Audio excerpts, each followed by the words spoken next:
ไหวสาในปารมีธรรมพระเถระครูบาอาจารย์พระภิกษุสงฆ์สามเณรทุกตนทุกองค์ขอสวัสดีพี่น้องท่านผู้ฟังป้อน้อยป้อนานพ่ออุ้ยแม่อุ้ยที่รับฟังรายการจากสถานีวิทยุกระจายเสียงพระพุทธศาสนาแห่งชาติและสังคมขึ้นเพื่อการศึกษาพระพุทธศาสนาและวัฒนธรรม FM 104.50 เมกะเฮิรตซ์จากวัดไฟหินวัดไฟหินตั้งอยู่หลังมหาวิทยาลัยเชียงใหม่ตำบลสุเทพอำเภอเมืองจังหวัดเชียงใหม่หลังมช.เนอะพี่น้องท่านผู้ฟังดำเนินรายการโดยก้าวกับผมพระหลวงสว่างธาตุอินจันทร์ประธานเครือข่ายกองทุนแม่ของแผ่นดินจังหวัดเชียงใหม่และ8จังหวัดภาคเหนือรองประธานศูนย์ประสานงานกองทุนแม่ของแผ่นดินแห่งชาติและก็ประธานคณะที่ปรึกษาผู้ตรวจราชการภาคประชาชนด้านต่างๆจังหวัดเชียงใหม่เงียบหายไปหลายอาทิตย์พี่น้องท่านผู้ฟังวันนี้ก็ได้มีโอกาสมาพบปะพี่น้องท่านผู้ฟังเหมือนปกติเป็นประจำทุกวันอาทิตย์ตั้งแต่เวลาบ่ายโมงถึงบ่าย3 โมงแล้วก็5 โมงถึง6 โมงแมลงก็มาพบมาปะเป็นกู้เป็นเกม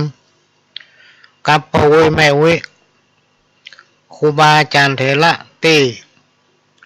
ได้เมตตารับฟังเป็นกำลังใจให้กับขโยมเก่า ว่างๆไปได้ติดภารกิจหรือว่ากิจนิมนต์ที่ไหนก็มานั่งฟังขโยมเก่า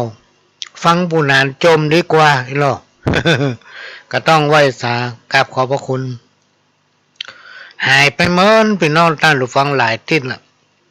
ว่าจะมาพบปะพี่น้องท่านผู้ฟังเมื่อทิศที่ผ่านมาสถานีเพิ่นก็มามีถ่ายทอดท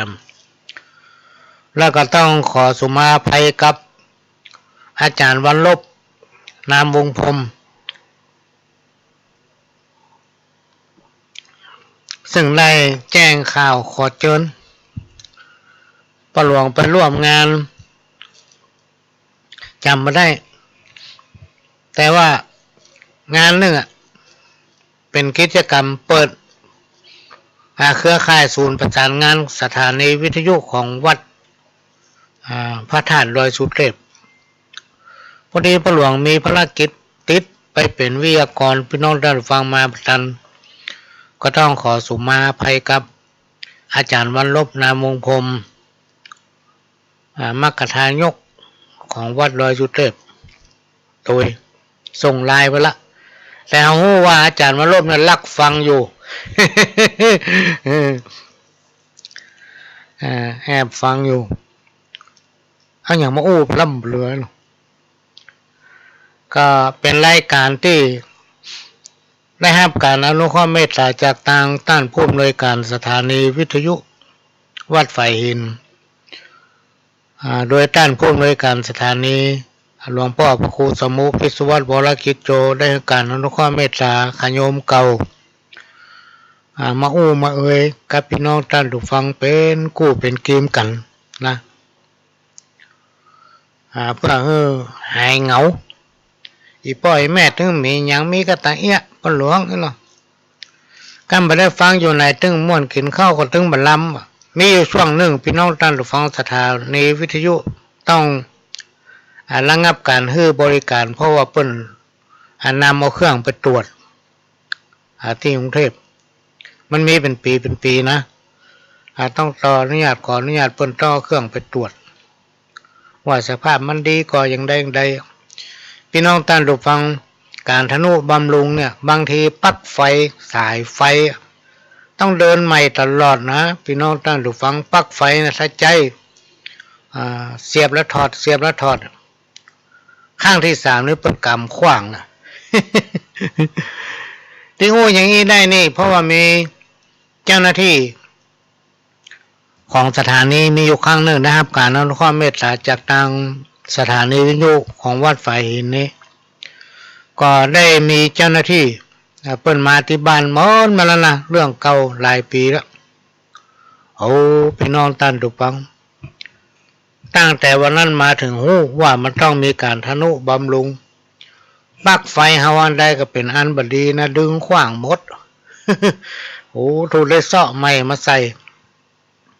มันทำให้เครื่องเสื่อมที่บ้านเฮาพอมันไปกวนสถานีทำว่าพี่น้องต้านผู้ฟังก็ว่าเปิ้นทนุบำรุงอย่างไรเป็นว่าเนี่ยอย่างอี้โลยเนาะเพราะฉะนั้นสถานีวิทยุวัดไฟหินซึ่งเป็นแม่ค่ายเนี่ยพี่น้องต้านผู้ฟังที่นำเอาเสียงนี้ผ่านไปสู่เครือข่ายหรือว่าสถานีวิทยุต่างๆเป็นต้นว่าสถานีวิทยุคลื่นพัฒนาคุณภาพชีวิต FM 92.25 วัดหลวงประแดงมหาวิหารสถานีวิทยุ FM 98.75 คลื่นธรรมะของชุมชนวัดห้วยตองซักตำบลคลองปาวอำเภอจอมทองจังหวัดเชียงใหม่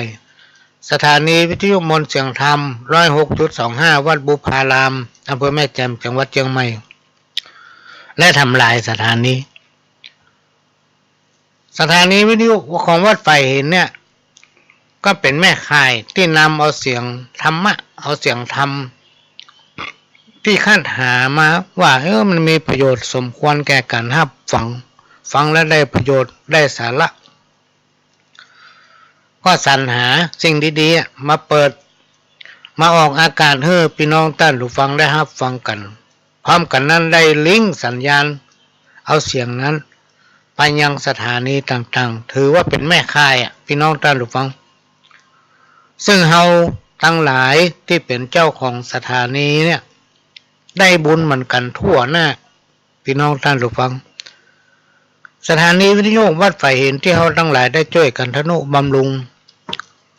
มาจนถึงวันนี้ก็อยู่กู้กับพ่อแม่พี่น้องพ่อน้อยพ่อนานปู่แม่ครูบาอาจารย์พร้อมถึงผู้จัดรายการของสถานีถึงอยู่ได้มาถึงวันนี้เพราะมันเป็นสถานีของพี่น้องคนฟังทุกคนทุกท่านต่างก็เป็นเจ้าของนะเราจะต้องช่วยกันดูแลสถานีอันนี้ก็เป็นเรื่องที่มาเล่าสู่กันฟังพี่น้องท่านผู้ฟัง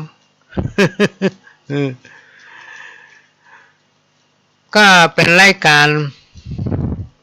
ที่นำเอาสาระสปะร้อยอันปันเรื่องเนอะพี่น้องท่านผู้ฟัง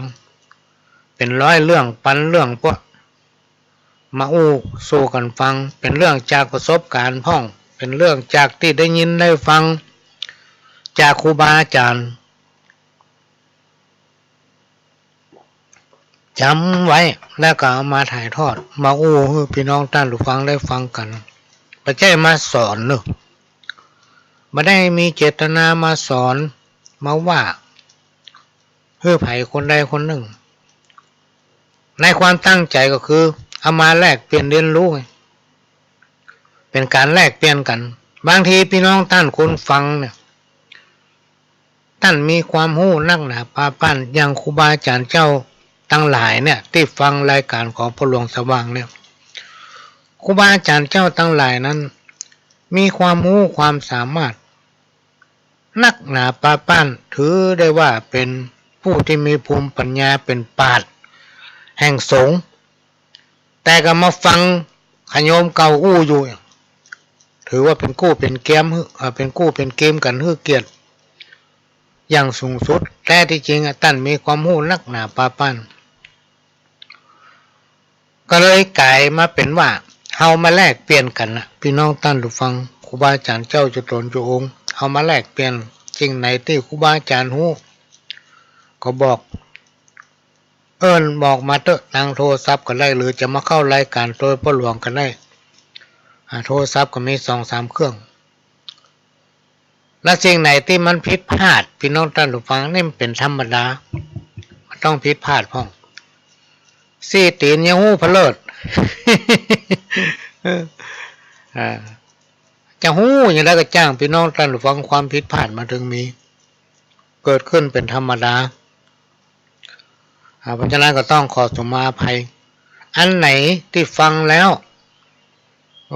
มันน่ามีประโยชน์ก็ฝากให้เก็บไปคิดมาได้สังวรลิขสิทธิ์ อันใดสิ่งไหนที่พ่อหลวงอู้ออกไปฟังแล้วมันบ่เข้าท่าพี่น้องท่านผู้ฟังคือฟังหูซ้ายออกหูขวาเนอะแล้วก็เอาจ้งละไว้ในวิทยุหั่นจะแปลออกไปมันจะทำให้มันม่วนใจสิ่งไหนที่มันอู้ผิดเพี้ยนฟังแล้วแสลงใจอ่ะพี่น้องท่านฟังต้องขอสุมาตัวเพราะว่าคนเฮามันจิตตังเนาะแล้วคนฟังเนี่ยมันเป็นร้อยคนคำโอ้ของคนเฮานี่จะให้มันถูกใจกู้คนเนี่ยมันเป็นไปบ่ได้พี่น้องท่านผู้ฟังมันต้องบ่ถูกใจกันพ้องมีเป็นธรรมดาบางทีมีคนเขียนมาให้พ่อหลวงก็ว่าไปตามนั้นถ้าเฮาบ่เอามาอ่านเฮาบ่เอามาอู้เพิ่นก็ว่าอย่ามาเงียบเขียนมาให้จัดเมินน้ำหาแล้วมาว่ามาอ่านอย่ามาเอามาอู้บางคนเขียนมาให้สงวนลิขสิทธิ์เห็นนะ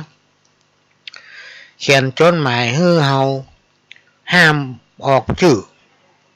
ห้ามอ่านชื่อออกอากาศนี่หรอกมันจะเป็นกรรมให้กรรมดีบ่ฮู้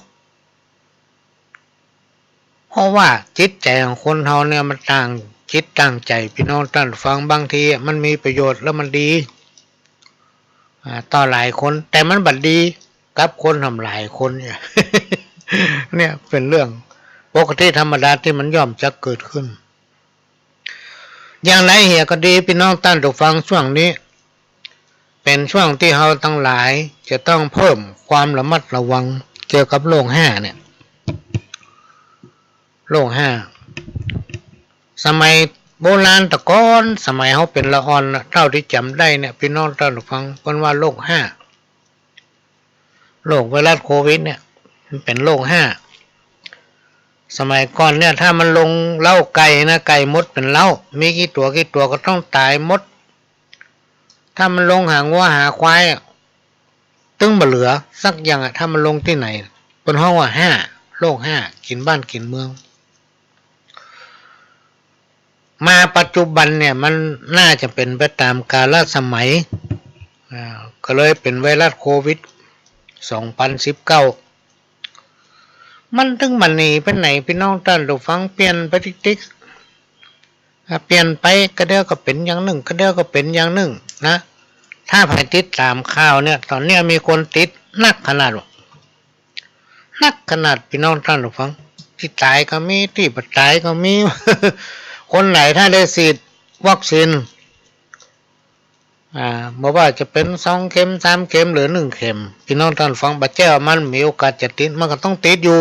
ถ้าเราไปอยู่ในคนที่เพิ่นเฮาว่ากลุ่มเสี่ยงถ้าสุขภาพร่างกายเฮาบ่ดีเฮาอาจติดไปเป็นกลุ่มเสี่ยงกับเพิ่นอยู่นะแต่ว่ามันดีอย่างหนึ่งคนที่ฉีดยาวัคซีนเนี่ยมันจะรักษาสุขภาพของตัวเก่ามันบ่ทำให้ไวรัสหรือว่าโรค5เนี่ยลงไปถึงตับถึงไตกินยาป้องรักษาสุขภาพโดยทำร่างกายอบอุ่นอาหารที่มันบ่ดีกินที่มันแสลงก็บ่ต้องกินที่ไหนคนหลายๆก็ต้องไปเพื่อรักษาเนื้อรักษาตัวโอกาสหายมันมีอันนี้ตามที่ติดตามข่าวนะพี่น้องท่านผู้ฟังสำหรับคนที่บ่ได้วัคซีนตามที่เพิ่นแจ้งไว้บ่ได้ไปหาหมอบ่ได้ไปหั่นไปนี่นะเป็นคนที่ลั่นบ่เชื่อฟังไผเนี่ย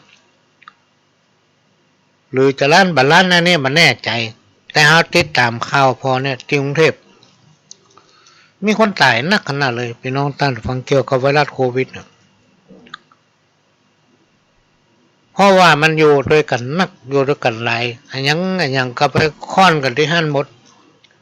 สมัยก่อนนี่เขาว่าเป็นเมืองสวรรค์เนาะถ้าไผได้ไปหาการหางานได้เนี่ยการทำงานนะได้ไปทำธุรกิจได้ไปกล้าไปขายไปไหนนะโอ้มันถึงสุดยอดถ้าได้ไปได้ไปต่างประเทศเป็นเมืองสวรรค์เนาะสมัยก่อน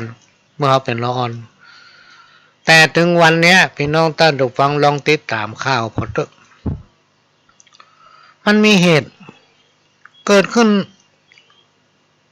กูจอกกูแจงวัยรุ่นยกพวกตีกันกลุ่มอันธพาลทะเลาะเบาะแว้ง เล็กลักขโมยน้อยมีอันสปะสเปดมันจะเหมือนบ้านเฮาพี่น้องท่านผู้ฟังเหมือนบ้านเฮาเมืองเหนือเฮาเนี่ยอยู่ไหนก็ม่วนกินอย่างก็ล้ำไปไหนก็สะดวกสบายอันเนี้ยที่ไหนมันถึงเหมือนบ้านเฮาเรื่องความสุขความทุกข์บอกว่าโลกมันจะเปลี่ยนแปลงอย่างใดสังคมมันจะเปลี่ยนแปลงอย่างใดก็จ้างด้วย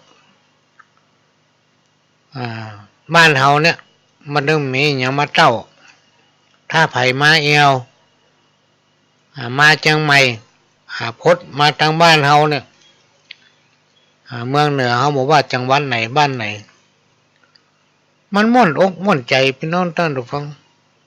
เวลามันปิกไปแล้วเปิ้นก็ให้มาแถมเนี่ยเพราะคนเมืองเหนือนะม่วนมีน้ำใจแล้วก็มีความจริงใจต่อทุกคนนะอยู่ด้วยกันเหมือนพี่เหมือนน้องมาทะเลาะเบาะแว้งคนทางเหนือเนี่ยอันไผจะไปว่าคนล้านนาเมืองเหนือเนี่ยเป็นคนเมืองที่มีน้ำใจเป็นเจ้าพุทธก็พุทธแท้ด้วยทุกตารางนิ้วของแผ่นดินพี่น้องท่านผู้ฟังมีความชุ่มชื้นแม้กระทั่งในน้ำเนี่ยมีป่าเนี่ยในนามีสปะสเเป็ดมีนึ่งเข้าพืชทันยาหารทุกอย่างจะปรากฏอยู่ในนาในสวนในไร่อันนี้เป็นสิ่งที่ต่างบ้านต่างเมืองเปิ้นประทับใจพี่น้องท่านฟังเปิ้นประทับใจทำมาแล้วให้มาทำปิกไปแล้วให้มาทำก็ไปอวดฮือพี่ฮือน้องฮือเพื่อนฮือฝูงว่าไปเอวเมืองเหนือล้านนาม่วนอกม่วนใจอันนี้ก็เป็นสิ่งที่นำมาฝากเราจะต้องรักษาหีบหอยวัฒนธรรมประเพณีเช่นปู่ย่าตายายเฮาเพิ่นปฏิบัติสืบตามกันมาไว้ให้ได้พี่น้องท่านผู้ฟังสืบลูกสืบหลานจะไม่ไปตามทางลมจะไปโดยลมไม่ใช่ว่าลมมาทางใต้กับปิวไปโดยลมมาทางเหนือปิวไปโดยลม จะต้องยืนยัดและก็มีความเชื่อมั่นในตนเองรักษาไว้ซึ่งวัฒนธรรมประเพณีนะประเพณีของบ้านเฮาเนี่ยเปิ้นเอาไปเล่าไปลือเปิ้นเอาไปอวดไปอ้างวัฒนธรรมที่เฮาปฏิบัติสืบตามกันมาเนี่ยพี่น้องท่านผู้ฟังเป็นชื่อเป็นเสียงเปิ้นเรื่องลือไปทั่วโลกในฐานะที่เราเกิดมาพบปะพุทธศาสนาเนี่ยพี่น้องท่านฟังให้ต้องช่วยกันจันลงไว้ซึ่งพระแก้วเจ้าทั้ง3ประการอันมีพระพุทธพระธรรมพระสงฆ์นะให้กำลังใจพระเถระครูบาอาจารย์ให้กำลังใจผู้ที่ปฏิบัติ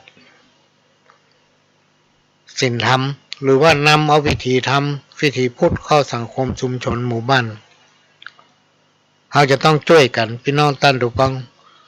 ถ้าปล่อยให้ฝ่ายใดฝ่ายหนึ่งทำคนเดียวความสำเร็จมันย่อมจักบ่เกิดเราจะต้องช่วยกันกรรมโบราณที่เป็นว่าพี่หูสองน้องหูหนึ่งสิ่งทั้งหลายเหล่านี้เราต้องมาแนะนำมาบอกมากล่าวมาและปฏิบัติตนเองเพื่อเป็นตัวอย่างแก่คนต่างพื้นที่ที่เข้ามาอยู่อาศัยในพื้นที่ของเขาปกติธรรมดากรรมคนเฒ่าแต่ก่อนเพิ่นบอกว่าไปบ้านไหนให้เอาไฟบ้านนั้นอยู่เมืองไหนก็ให้เอากฎหรือว่าระเบียบวัฒนธรรมประเพณีของเมืองนั้น อันเนี้ยเป็นสิ่งสำคัญเนอะพี่น้องท่านผู้ฟังอย่างเปิ้นมาบ้านเฮาเปิ้นก็ต้องทำตามฮีบตามห้อยตามประเพณีของบ้านเฮานะเพื่อสมกับกรรมเก่าโบราณที่เปิ้นว่าอยู่บ้านไหนเอาไฟบ้านนั้นเข้าเมืองตาลีกับเฮลีตาตุยถ้าเฮาไปทำตัวอย่างที่บดีฮื้อเปิ้นหันเหียเต้ากับเฮาทำลายตัวเก่าทำลายหีบห้อยประเพณีของตนเอง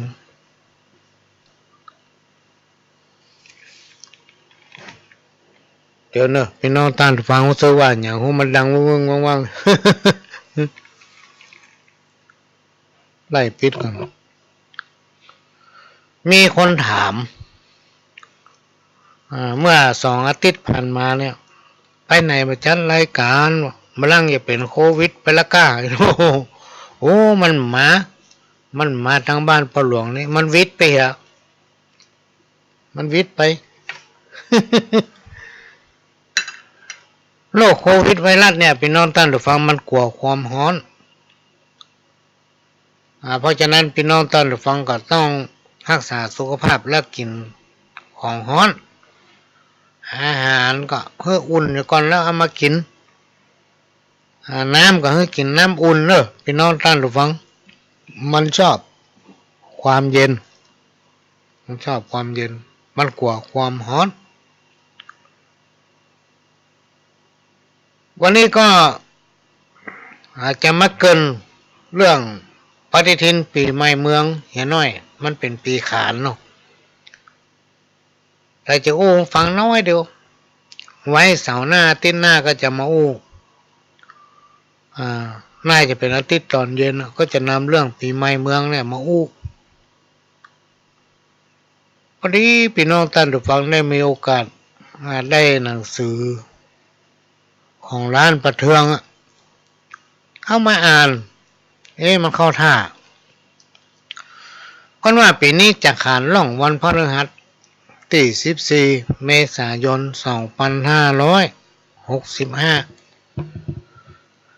เปิ้นจะเขียนว่าพุทธศักราช 2565เนาะบางที่บางแห่งหนังสือบางฉบับเนี่ยพี่น้องท่านผู้ฟังมันมีพศเนาะเปิ้นจะเขียนว่า14 เมษายน 2565เนาะพุทธศักราชหายแซบ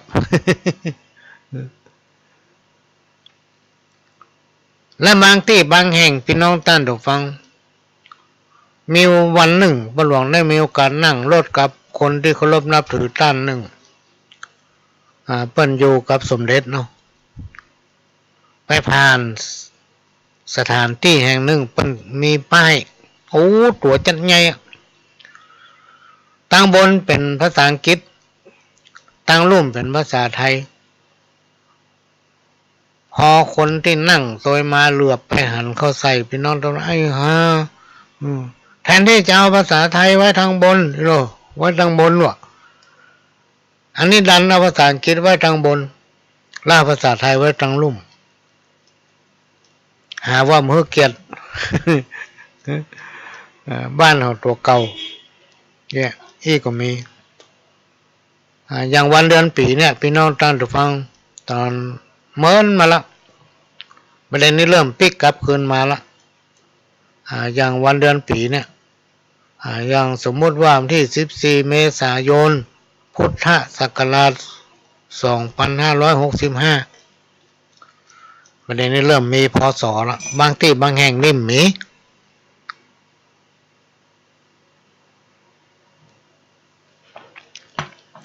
ที่มีนั้นเพราะอย่างหมูอาจจะเพราะว่ามันยากไว้การมันเปลืองกระดาษการใช้เวลาเขียนครับที่จริงในฐานะที่เราเป็นเจ้าพุทธพี่น้องท่านผู้ฟังเราเป็นเจ้าพุทธเราเป็นคนพุทธแท้ๆเลยแต่ว่ามีหลายอย่างที่เรายังไม่เข้าใจว่าในทางพุทธศาสนานั้นเราจะต้องศึกษาอย่างต้องปฏิบัติตนอย่างไรเราบ่เข้าใจมันเองและก็บ่ถ่ายทอด เพื่อละเอ็กละออนลูกเต้าหลานฟังอย่างธรรมะขั้นพื้นฐานเนี่ยแม้ว่าเขาจะนำไปถ่ายทอดนำไปอู้นำไปสอนนำไปอบรมให้กับเยาวชนนักขนาดไหนพี่น้องท่านผู้ฟังแต่พฤติกรรมของคนเฮาเนี่ยมันเหมือนกับกรรมเก่ากรรมโบราณที่เปิ้นว่าระวังเน้อสู่เฮ้ยคนเฮาเปิ้นจะว่านะอันนี้ประหลอดได้ยินมากำหูเลยนะพี่น้องท่านผู้ฟังมอนมาแล้วแล้วไปหลายที่เปิ้นมักจะว่าพร้อมกันคนใดไปแต่งงานมีครอบครัวแล้วมีลูกก่อนจะคลอดลูกนี่คนเฒ่าคนแก่เปิ้นจะแนะนำเพื่อกินอันนั้นกินอันนี้กันเดียวถ้าคลอดลูกออกมามันจะได้มีน้ำนมเมื่อลูกกินพี่น้องถ้ากินอาหารบรรทุกลักอนามัยของเปิ้นมันก็มีน้ำนมนะพี่น้องท่านผู้ฟังถ้าไผ่คนใดคนหนึ่งไปซื้อเอานมผงนมทรงเนี่ยมาให้ลูกกินพออุ้ยไม่อุ้ยจะด่าขนาดเลยพี่น้องท่านผู้ฟังว่ามีลูกมีเต้าต้องกินนมแม่จะป้านมอย่างอื่นมาให้เขากินมันจะสอนยากเนาะคนละก่อนเปิ้นว่ามันสอนยากมันน่าจะเป็นไปได้พี่น้องท่านผู้ฟังและเปิ้นยังย้ำไว้นะบ่เชื่อว่าหน้าสู่หลวงพ่อเน้อพ่อที่นมที่สู่มือเขากินเนี่ยเป็นนมเสือนมหมีนมโคลูกเต้าเราหลานจะดื้อลูกเต้าเราหลานจะดื้อว่าใครเอาถ้อยเอากรรมและต่อมาพี่น้องท่านผู้ฟังสังคมของโลกเฮาเนี่ยทั่วโลกเนี่ยเพราะว่าจะบ้านไหนเมืองไหนมีการพัฒนาก้าวไกลเป็นห้องว่าก้าวไปสู่ยุคโลกาภิวัตน์ตามสากลของโลกเมื่อมันมีการพัฒนาบอกว่าจะเป็นทั้งด้านการศึกษาหรือว่าด้านอื่นๆนะมันก็เลยทำให้จิตใจของคนเฮานั้นเปลี่ยนพี่น้องท่านผู้ฟังเปลี่ยนไปการที่มีความรู้นักเท่าใดพี่น้องท่านผู้ฟังก็นำเอาความรู้นะมาห้ามหันกันเพราะอย่างพ่อมนุษย์คนเฮาเนี่ยพี่น้องท่านผู้ฟังทุกคนจะต้องมีทิฏฐิเหมือนกันทุกคนมันจะมีนักมีน้อยแต่ว่านะมันจะมีนักมีน้อยมันจะมีทุกคนทีนี้มันจะแสดงออกอย่างไรเนี่ยอยู่ที่พื้นฐานพี่น้องท่านผู้ฟังทางด้านจิตใจนะอยู่ทางด้านจิตใจของคนเราถ้าไผ่มีศีลมีธรรมไว้ในอกในใจหรือว่าเป็นผู้ที่ปฏิบัติศีลภาวนาพี่น้องเหมือนครูบาอาจารย์เถระเนี่ยเพิ่นจะมีธรรมะอยู่ในจิตในใจพี่น้องท่านฟังเพิ่นเทศธรรมลูกเพิ่นเทศไปโดยเพิ่นก็ฟังไปโดยอ่านคัมภีร์นั่นคัมภีร์อันนี้เพิ่นอ่านไปโดยเพิ่นก็จำไปโดยอันเนี้ยเข้าไปสู่จิตสู่ใจของเพิ่นเพราะฉะนั้นเราจะสังเกตเห็นว่าครูบาอาจารย์เจ้าทุกตนทุกองค์หรือว่าจะเป็นเจ้าอาวาสพระสงฆ์องค์เนรที่เพิ่นศึกษาธรรมะจิตใจเพิ่นอย่าอ่อนไหวพี่น้องท่านผู้ฟังจิตใจมันจะดีจะงามเพิ่นจะถือเอาพ่อแม่ศรัทธาทุกคนเป็นมันลูกมันหลานเป็นมันพ่อมันแม่เป็นมันพี่มันน้อง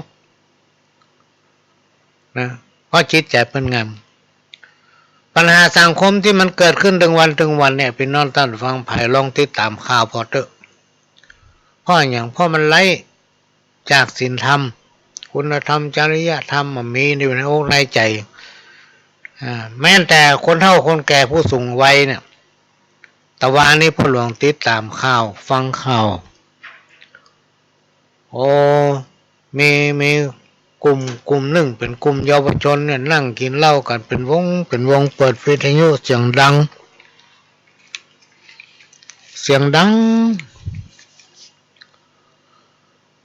อันนั้นเป็นคนที่มีอายุก็ลุกไปห้ามว่าไอ้เฮ้ยเปิดวิทยุเปิดเครื่องเสียงเบาๆหน่อย ลุงค่อยพักผ่อนเพราะว่าลุงต้องไปแยกการทำงานเนี่ย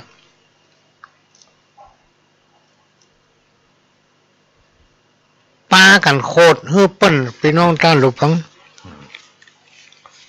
เปิ้นไปห้ามว่าให้เสียงเบาๆหน่อยเพราะว่าลุงไปแยกการทำงานลุงค่อยพักผ่อนบ่พอใจเป็นละอ่อนนะวัยรุ่นตาตีตาต่อยทั้งที่เปิ้นเป็นผู้สูงวัยอ่ะพี่น้องท่านผู้ฟังเนี่ยเราสังเกตเห็นได้ว่าสังคมมันเปลี่ยนไปเพราะหยังเพราะศีลธรรมบ่อยู่ในอกในใจของคนกลุ่มนั้น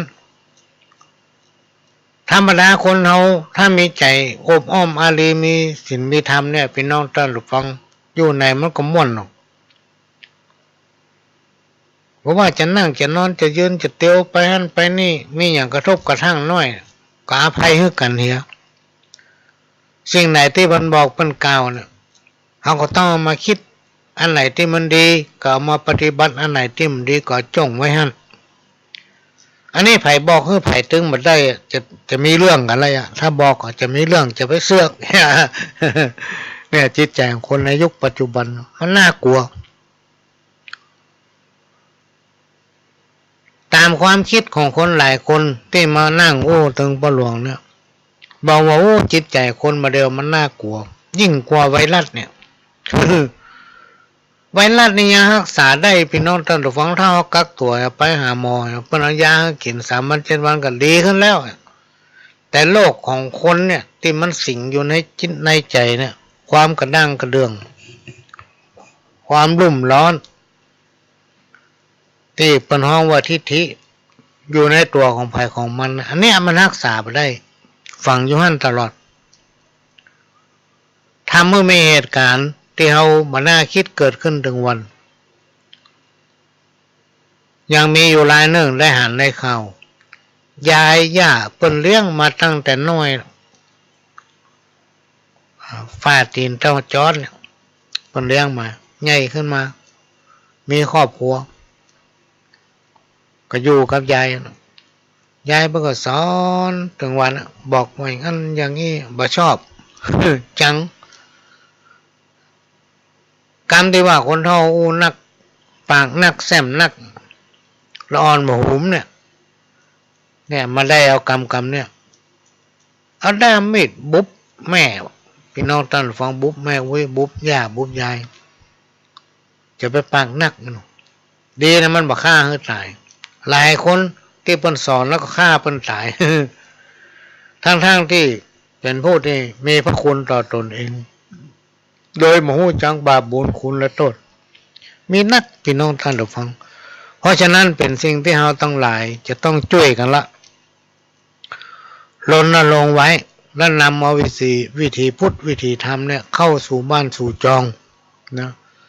ต้องพัฒนาตนเองพัฒนาครอบครัวของตนเองเสียก่อนเป็นประการแรกนะแล้วถึงจะไปแนะนำคนอื่นแต่คนเฮาเนี่ยพี่น้องท่านผู้ฟังมันสร้างยากการสร้างคนเนี่ยมันสร้างยากพี่น้องท่านผู้ฟังอันอย่างบางสิ่งบางอย่างเนี่ยเราต้องทำใจด้วยบางทีเป็นสิ่งที่ดีๆทั้งนั้นเราไปแนะนำไปบอกมันบ่ฟังเนี่ย น่าก็ปล่อยไปตามเรื่องเพราะมันบ่ฟังหรอกมันก็ขับรถเนี่ยหันอยู่ว่าเสาไฟฟ้าตั้งอยู่หั่นไปมาก็หันอยู่ขับรถไปจนอยู่เนี่ยพี่น้องท่านผู้ฟังมันย่อมเกิดขึ้นเป็นธรรมดาสิ่งทั้งหลายเหล่านี้เป็นว่าระวังทางโค้ง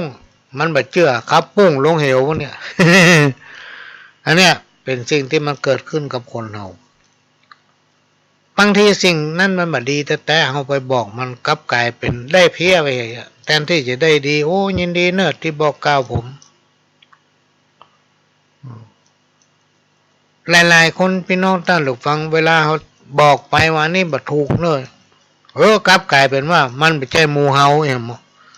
งก็เลยปิดปากไว้บ่อู้จานดีกว่านินทาเพื่อนบ้านหรือว่านิ่งไว้เนี่ยได้ทอง1 ตำลึงอันนี้เป็นสิ่งที่สังคมเฮา เกิดขึ้นถึงวันเนี่ยพี่น้องท่านฟังพี่น้องให้ต้องช่วยกันรักษาไว้ซึ่งหีบหอยประเพณีวัฒนธรรมไว้ซึ่งลูกสู่หลานต้องมีการพัฒนาตนเองและพัฒนาครอบครัวตัวเก่าถ้าทุกครอบครัวทำได้พี่น้องท่านฟังมันก็จะเป็นตัวอย่างที่ดีแก่สังคมชุมชนอื่นๆตะกี้อู้ถึงวันจะขานล่องปีนี้ตามปักกระตือนพี่น้องท่านฟังวันพฤหัสบดีที่14เมษายน2565หรือที่เฮาฮ้องกันว่าพุทธศักราช2565เวลา9:52 นาทีกับ32วินาทีละวิสังขารหรือว่านางสงกรานต์แต่งองค์ทรงเครื่องสีเหลืองประดับด้วยแก้ววิทูลน้ำทองพระหัตถ์หรือว่ามือขวาเนี่ยถือสร้อยประกำพระหัตถ์หรือว่ามือซ้ายเนี่ยปาดที่ตักหรือว่าวางตักยืนอยู่บนหลังม้านะมุ่งหน้าไปทางทิศเหนือซึ่งมีนางเทวดานางหนึ่งนั่งคุกเข่ารออยู่ทางเหนือพุ่นตามฮีบโบราณกล่าวไว้ว่าวันนี้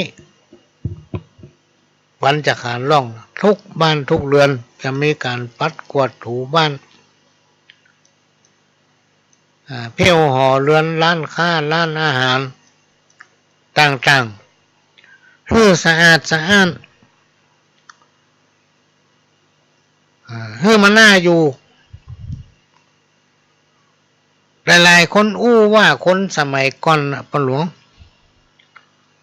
เพิ่นบ่ล่ำได้อยู่บ้านแจ้งมากับไปเนี่ยการมืดก็เข้าบ้านบ่มีเวลาได้เพี้ยวบ้านเพี้ยวจองในสมัยนั้นพี่น้องท่านผู้ฟังเขาเป็นละอ่อนสมมติว่าจะขานล่องวันพุกนะวันเนี้ยนี่อีพ่ออีแม่พ่อเว้ยแม่เว้ยจะจักจวนลูกเต้าเหล่าหลานนี่เพี้ยวบ้านเพี้ยวจองเพี้ยวตำหัวตำเมาขี้เงี้ยมีที่ไหนพ่องบ้านเรือนบ่สะอาดตรงไหนพ่องก็จะช่วยกันเพี้ยวกันล้างขี้เงี้ยอยู่ที่ไหนก็เอามาเปาะมาหอมเอามากองไว้เป็นที่เป็นตังตั้งหน้าบ้านที่ห่างๆเฮือนห่างๆหัวที่มันบ่ไม่อย่างเอากองไว้หั่นเพิ่นจะมีกุศโลบายบอกให้ลูกเต้าเหล่าหลานว่าวันพุกเนี่ยต้องลูกเจ้าเนอะใกล้ขันตั้ง2ตั้งนี่ลูกละก็คือประมาณตี 4 ตี 5เนี่ยเพราะในสมัยที่เขาเป็นละอ่อนนั้นเขามีนาฬิกาหรอกบางบ้านมีนาฬิกาเพิ่นจะเอาไก่ขันว่าถ้าไก่ขัน1ตั้ง2ตั้ง3ตั้งอันตั้งที่4นั่นคือไก่ขันเลยก็คือไม่รวดแจ้งละพี่น้องเพิ่นจะให้ลูกไปเผาขี้เงี้ยที่เก็บกล่องไว้ที่กวดไปต้มไปเปาะไปหอมกันที่หั่นเขาจะสังเกตได้ว่าวันจะขานล่องในสมัยเมื่อเขาเป็นละอ่อนเนี่ยพี่น้องท่านผู้ฟังเมื่อสมมติจะล่องวันพุกวันนี้เนี่ยมีการเปี้ยวบ้านเปี้ยวจองกันพอวันพุกนี่นะที่เป็นวันจะขานล่องก็จะมีการเผาขยะมูลฝอยทุกบ้านทุกหลังเลยพี่น้องท่านผู้ฟังในสมัยก่อนเพื่อต้อนรับสังขารอย่างเฮาเป็นละอ่อนเฮาหมู่อันอย่างสักอย่างวัดร้อนรับอย่างไรเป็นอย่างไร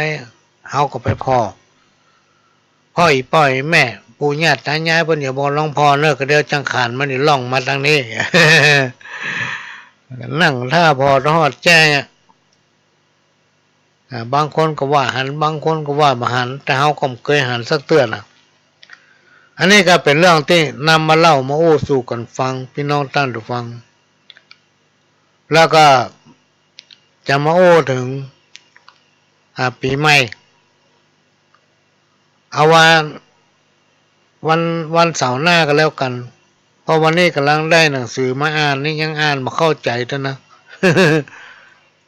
ก็จะมาอู้ฟังเงินทองสิ่งทรัพย์บ่มีไผปามาแต่ต้องบาปบุญและกรรมบ่มีไผคนใดช่วยป้องต้องรับโทษด้วยตนเองบ่นับตู้พระฮือนับผ้าเหลืองห่มตุ้มอันเนี้ยเป็นกรรมที่คนตะกอนเปิ้นแต่งแต้มเขียนไว้ว่าแก้วแหวนเงินคำเนี่ยพี่น้องท่านผู้ฟัง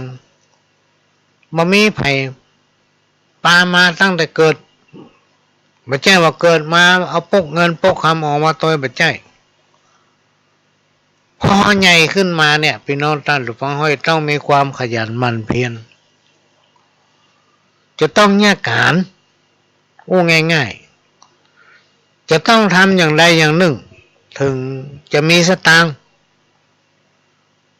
ถ้าเป็นคนขี้ข้านบักขยันมันเพียรการอันยังก็มาเนี่ยเปิ้นเนี่ยยังก็มาเนี่ยแทนที่จะคิดปลูกอันนั้นปลูกอันนี้ขาย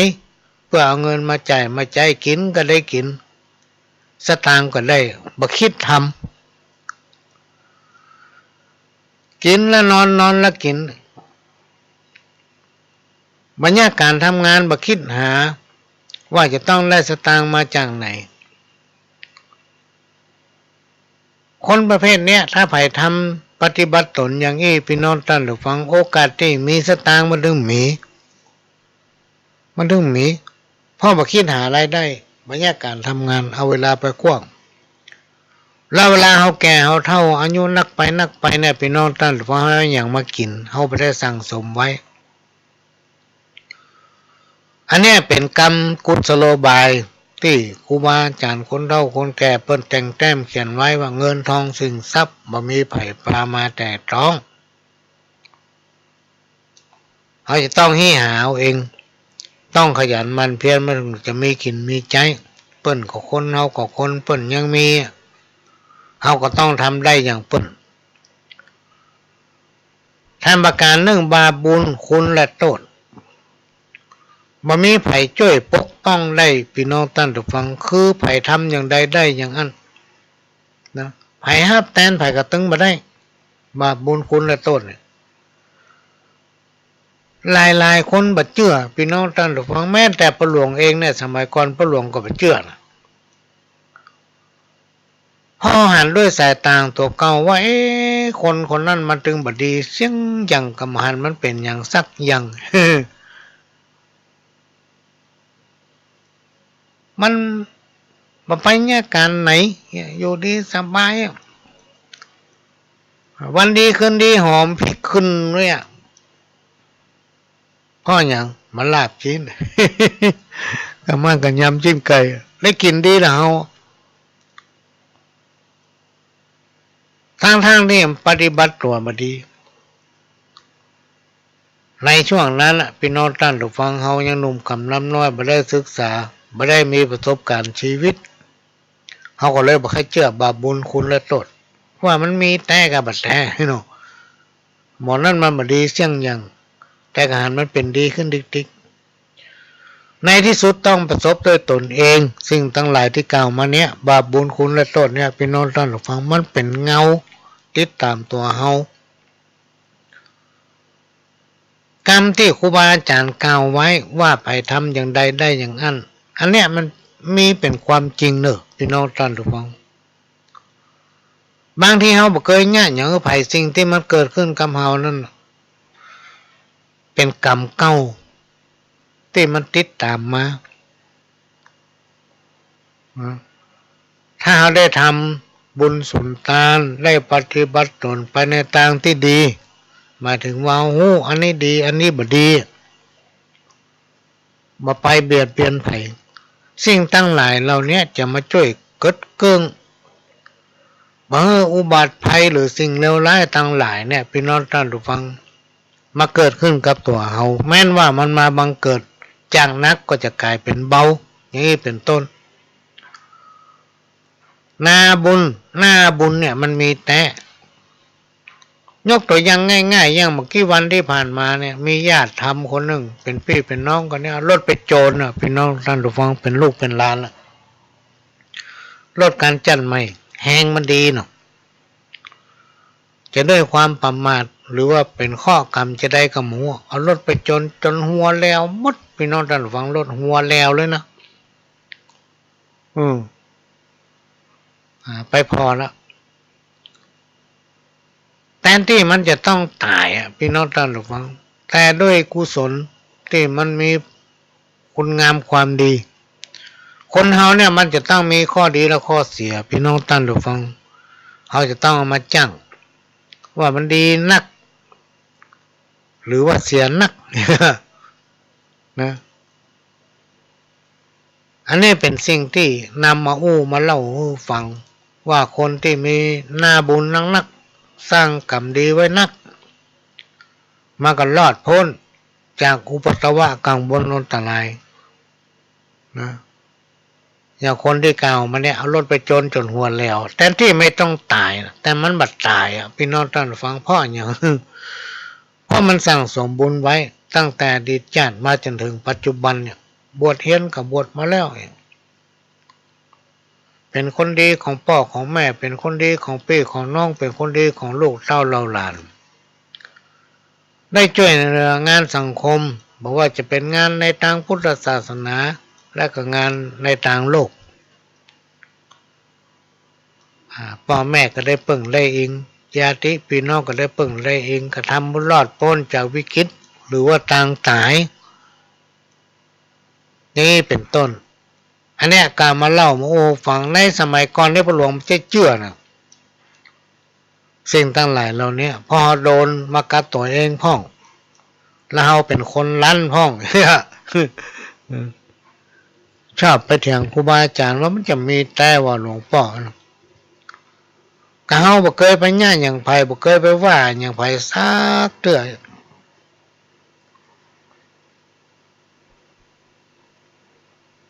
ก็มีการเรื่องในสมัยนั้นครูบาอาจารย์ก็บอกว่ามึงลองตองพอเถอะทำไปเถอะก็เดี๋ยวสิ่งดีๆจะบังเกิดขึ้นกับเฮามาพิจารณาพอเนี่ยพี่น้องท่านผู้ฟังก็ปฏิบัติตนบ่ไปเบียดเบียนคนอื่นอันที่สองเนี่ยใครจะมาเบียดเฮาก็จ้างเขาเถอะเขาได้ด่าเฮาได้ว่าเฮาได้เล่าขวัญเฮาได้แจ้งเฮาถ้าเขามีความสุขกินได้นอนรับก็จ้างเขาเถอะเนาะเฮาคิดอย่างนี้ก็ทำไปสิ่งไหนที่มันดีทำสิ่งใดที่มันบ่ดีนี่จะไปใกล้นะเพิ่นว่าคนเนี้ยมันเป็นคนพาลมันเป็นคนบ่ดีการที่เขาจะว่าไผจะฮู้จักไผว่าเป็นคนมีพฤติกรรมอย่างใดคนนี้เขาก็ต้องเข้าหาพี่น้องท่านฟังพฤติกรรมของคนเนี่ยจะมาว่าข้างนอกบ่ได้เขาต้องไปคุกคีต้องไปทำความฮู้จักเข้าไปสู่ปัญหาเอาถึงฮู้ถึงจิตถึงใจว่าคนนี้เป็นคนอย่างนี้โลยเนี่ย10ปากว่าบ่เจ้าตาหัน10ที่เป็นบัดเจ้าที่เฮาเรียนรู้ด้วยตนเองและนำปฏิบัติมาจนถึงปัจจุบันเนี่ยพระองค์ถึงเชื่อว่าบาปบุญคุณโทษเนี่ยมันมีจะไปให้มันลงทันถ้าเมื่อใดเวลาใดที่เกณฑ์ชะตาเฮาตกวาสนาชะตาเฮาลงเนี่ยพี่น้องท่านผู้ฟังถ้ามันได้ลงทันแล้วระวังไว้เถอะขณะนี้เวลาเนี้ยพี่น้องท่านผู้ฟังในขณะที่เฮายังหายใจอยู่ในขณะที่เฮาทั้งหลายเนี่ยยังได้ยังไปได้เฮาจะต้องช่วยกันนะพี่น้องท่านผู้ฟังคิดหาแนวทางและก็ร่วมกันเข้ามาส่งเสริมวัฒนธรรมช่วยกันมองช่วยกันพ่อหา ผู้ที่มีภูมิปัญญาพื้นบ้าน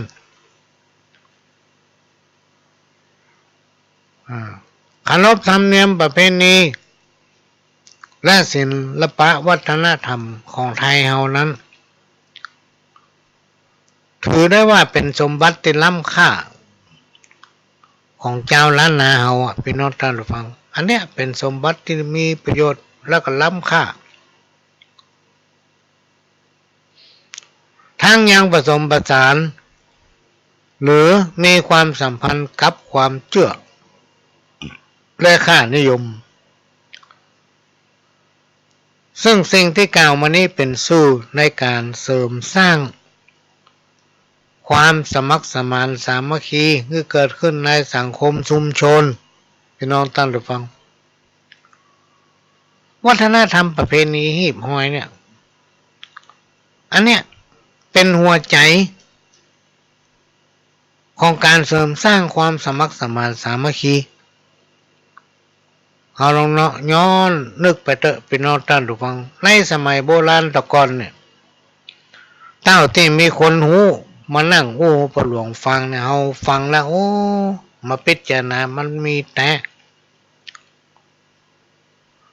ในสมัยก่อนเนี่ยพี่น้องท่านผู้ฟังเปิ้นจะเชื่อทุกคนจะมีความเชื่อเรื่องผีหอผีเฮือนผีเจ้าบ้าน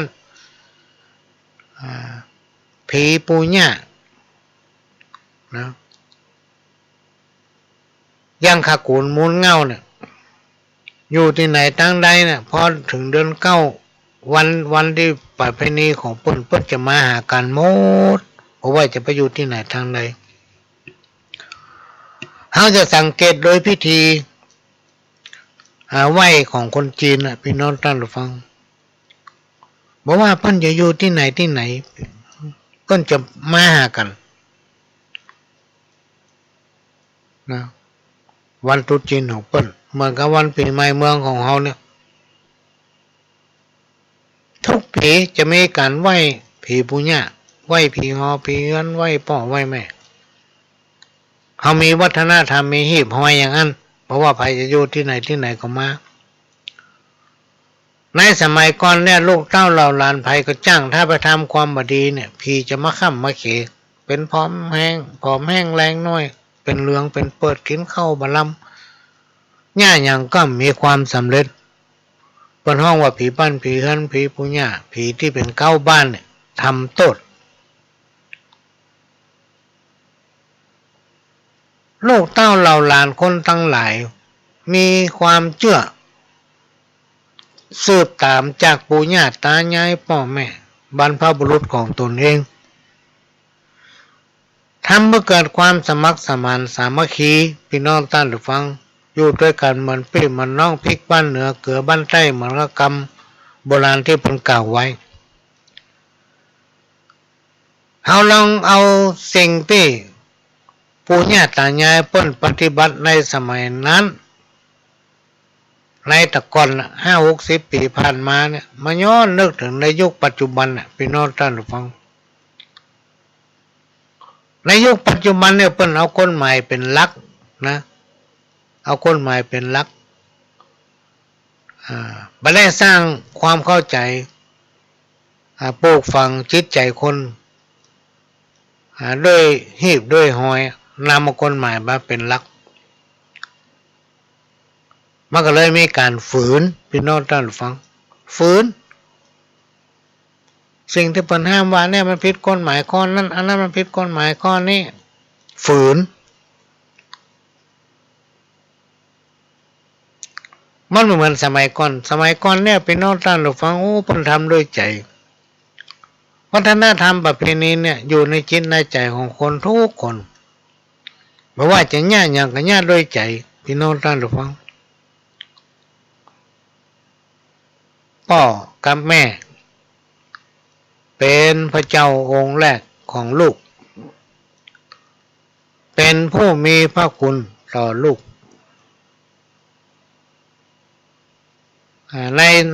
ในยุคก่อนเนี่ยเปิ้นยังแต่งแต้มเขียนไว้ว่าเอาเขาสิโนราชหรือมหินเนี่ย มาเป็นปากกาเอาท้องฟ้าเป็นกระดาษเอาน้ำมหาสมุทรมาเป็นน้ำมึกเอามาแต้มมาเขียนยังเขียนพรรณนาบทสุดบทเสียงพระคุณของผู้มีพระคุณเนี่ยพี่น้องท่านผู้ฟังคนในสมัยนั้นและในสมัยยุคปัจจุบันเนี่ยมันเป็นจะใดมันถึงมีการเปลี่ยนไปเพราะอันอย่างพี่น้องท่านผู้ฟังเพราะว่าคนเฮาเนี่ยเหินห่างจากศีลจากธรรมโดยมาน้อมนำเอาจริยธรรมคุณธรรมไว้ในจิตในใจบอกว่าจะมีกิจกรรมในทางพุทธศาสนาที่ไหนเนี่ยเปิ้นกับปันศีลตลอดคู่งานนะคำว่าศีลนั้นน่ะคำแปลความหมายของมันก็คือเป็นธรรมะขั้นพื้นฐานที่หมู่เฮาชาวบ้านเนี่ยสามารถนำปฏิบัติให้ง่ายพี่น้องท่านผู้ฟังถ้าใครปฏิบัติได้มันก็จะดีแล้วก็นำไปสู่ลูกสู่หลานว่าสิ่งนั้นบ่ดีสิ่งนี้บ่ดีอธิบายด้วยเหตุด้วยผลให้เขาฟังรอนประเดี๋ยวจะต้องมีเหตุมีผลด้วยนะพี่น้องท่านผู้ฟังถ้าโอ้กำเดินให้เขาบ่ฟังเหรอเพราะฉะนั้นเขาจะต้องมีความเชื่อมั่นในตนเองมีความอดทนอดกลั้นมีความสนใจใฝ่รู้มีความยินดีเมื่อเห็นคนอื่นมีความสุขมีความคิดริเริ่มมีมารยาทและก็มีความเสียสละมีวินัยและก็เป็นคนตรงไปตรงมามีเหตุและผลรับฟังและก็ให้ความสำคัญแก่คนอื่นมีการพึ่งพาตนเองประการสุดท้ายก็คือเป็นคนที่มีน้ำใจพี่น้องท่านผู้ฟังเป็นคนที่มีน้ำใจถ้าใครมีสิ่งที่กล่าวมาเนี้ยพี่น้องท่านผู้ฟังอยู่ม่วนกินก็ล้ำนะอยู่ม่วนกินล้ำไปไหนก็ม่วนรับก็บ่ฟันให้อันนี้ก็เป็นสิ่งที่นำมาฝากมาเล่ามาสู่กันฟังขณะนี้พี่น้องท่านผู้ฟังก็กำลังรับฟังรายการสาระสปะ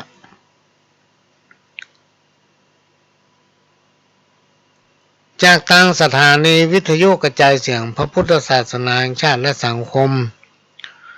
ขึ้นเพื่อการศึกษาพระพุทธศาสนาและวัฒนธรรม FM 104.50 เมกะเฮิรตซ์จากวัดฝ่ายหินวัดฝ่ายหินตั้งอยู่หลังมหาวิทยาลัยเชียงใหม่ตำบลสุเทพอำเภอเมืองจังหวัดเชียงใหม่และก็ลิงก์สัญญาณไปทำหลายสถานีก็ต้องขอกราบขอบพระคุณท่านผู้อำนวยการทุกสถานีที่นำมาเสียงรายการนี้เผยแผ่สู่พี่น้องท่านผู้ฟังดำเนินรายการโดยก้าวกับผมพระหลวงสว่างท่าดินจันทร์ประธานเครือข่ายกองทุนแม่ของแผ่นดินจังหวัดเชียงใหม่และ8จังหวัดภาคเหนือประธานคณะที่ปรึกษาผู้ตรวจราชการภาคประชาชนด้านต่างๆจังหวัดเชียงใหม่และก็เป็นรองประธานศูนย์ประสานงานเครือข่ายกองทุนแม่ของแผ่นดินแห่งชาติ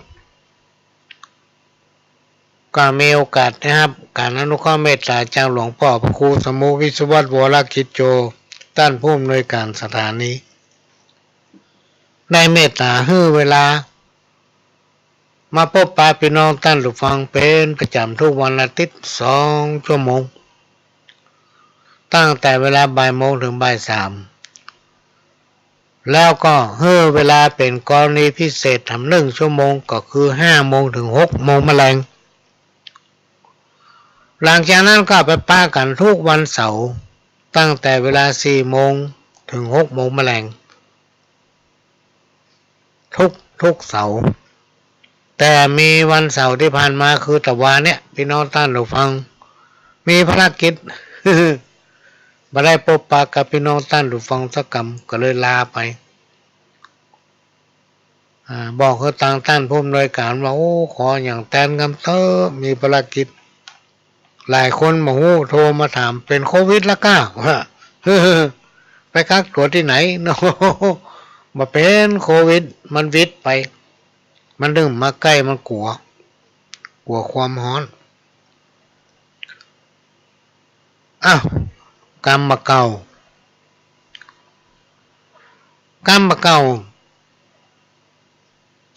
ที่มันเป็นความจริงพี่น้องท่านผู้ฟังคนตะกอนเป็นแต่งแต้มเขียนว่าจิตใจคนบ่มีไผยังตึกแม่น้ำมหาสมุทรใหญ่กว้างลึกยังได้ถึงสายมีความหมายว่าจิตใจของคนเฮาเนี่ยพี่น้องท่านผู้ฟังบ่มีไผยังได้แม่น้ำทะเลหรือมหาสมุทรจะใหญ่กว้างขนาดไหนเปิ้นยังได้พี่น้องท่านผู้ฟังเปิ้นยังได้ถึงทรายพุ่นแล้วเทคโนโลยีในยุคสมัยปัจจุบันเก่งบ่เก่งสามารถตอกเสาเข็มลงไปกลางมหาสมุทร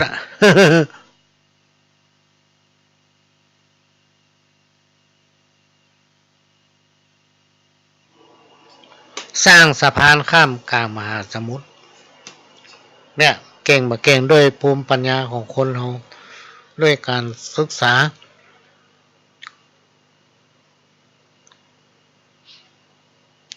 จิตใจของคนเราเนี่ยเป็นน้องตัดฝังห้อยอยู่ที่เดียวกันแต่เขายังบ่ได้คิดไปถึงว่าจิตใจเขาจะเป็นยังไงแต่ละคนได้คิดอย่างไรได้พ้องยังกันมาได้อันนี้เป็นกรรมที่เป็นเปรียบเทียบแต่งแต้มเขียนไว้กรรมเก่าทำกรรมหนึ่งหันตั้นมีจะไปใครได้หันเปิ้นคนอื่นยากไร้จะไปดูแขวนหันเปิ้นมีพี่น้องท่านฟังจะไปใครได้ของเปิ้นเพราะมันเป็นแจ้ของเฮาถ้าเป็นของที่เฮาล่างแรมถึงจะได้หันเปิ้นทุกข์ตำหันเปิ้นยากไร้ก็จะไปดูแขวนเปิ้นคนเฮาเนี่ยพี่น้องท่านฟังตามีหน้าพอหน้าบานเฮาฮู้อนาคตวันข้างหน้าอดีตที่ผ่านมาเฮาฮู้กะว่าวันนั้นเป็นอย่างนั้นวันนี้มันเป็นอย่างนี้หลายผู้หลายท่านยังเขียนไว้เป็นตำราเลยว่าวันนั้นไปไหนวันนี้ไปไหนเนี่ยยังพ่องยังได้และนั่นเป็นตำราคือภูมิปัญญาของตัวเก่า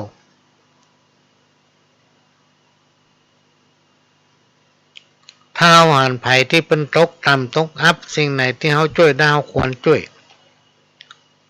ยิ่งถ้าเปิ้นเป็นคนดีนะพี่น้องท่านฟังถ้าช่วยเปิ้นได้จะทำให้สังคมชุมชนนั้น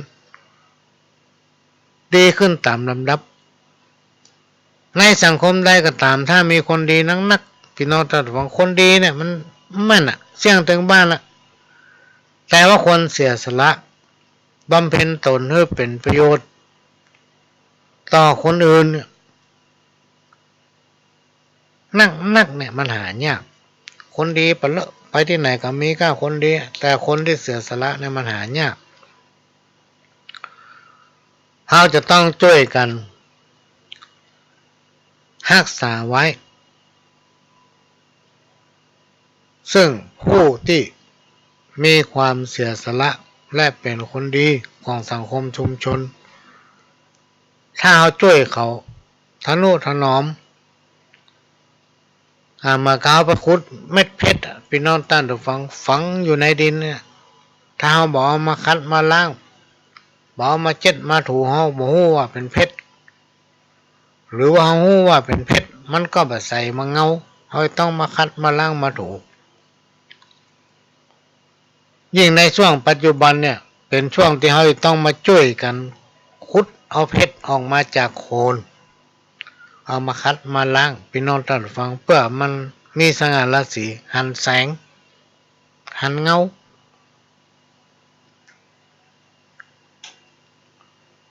จะต้องช่วยกันเสริมสร้างคนดีคนที่มีความเสียสละเพื่อเป็นคนดีของสังคมเพื่อเป็นคนที่มีสง่าราศีกับบ้านกับจองขยายความดีงามนั้นไปถึงลูกถึงหลานนะอันนี้เป็นสิ่งที่นำมาฝากกรรมก้าวทำกรรมหนึ่งยามเมื่อฮักน้ำส้มว่าหวานเวลาใดยามใดที่ใจบ่เจยบานน้ำตาลน้ำอ้อยหาว่าส้มนี่หรอ อันเนี้ยพี่น้องท่านฟังคนเขาเนี่ยยังเมื่อมันดีกับกันเนี่ยยังก็ดีหมดลองพิดใจกันมาน้อยยังน้อยก็พิดกันนะอันนี้เป็นสิ่งที่เกิดขึ้นกับสังคมชุมชนถึงวันเนี่ยเพราะฉะนั้นการที่เราจะอยู่ร่วมกันยังมีความสุขนั้นจะต้องช่วยกันรักษาไว้ซึ่งหีบห้อยวัฒนธรรมประเพณีคือเชื่อตะกรรมที่ว่ากงเกวียนกงกรรมเนี่ยกงกรรมกงเกวียนเนี่ยไผผู้ใดกระทำกรรมอันยังไว้ย่อมจักได้รับผลแห่งกรรมนั้นตามสนองแม้นว่ามันบักเกิดขึ้นในวันนี้แต่แถมสักวันหนึ่งพี่น้องท่านผู้ฟังผลแห่งกรรมนั้นจักเกิดขึ้นคำว่ากรรมถ้ามาตันหรือมาเกิดขึ้นเนี่ยพี่น้องท่านผู้ฟังมันแก้บ่ตกแก้บ่ตกแก้บ่ได้เนี่ยก็มาฝากไว้เนอะพี่น้องท่านผู้ฟังทำดีได้ดีทำบ่ดีได้บ่ดีมากรรมครูบาอาจารย์เพิ่นกล่าวไว้ช่วงนี้จะให้พี่น้องท่านผู้ฟังได้ฟังเทปเก่าสักแป๊บหนึ่งก็เดี๋ยวก็มาปากันลำล่อมฟังเทปเก่าหลวงก็ก้อนเราจาก YouTube เนี่ยมาเปิดให้ฟังจังมันจังมีโฆษณานะพี่น้องท่านฟังอดจะฟังไปเนาะเชิญรับฟังครับวันที่8นี่จะมีการพบปะแล้วก็ประชุม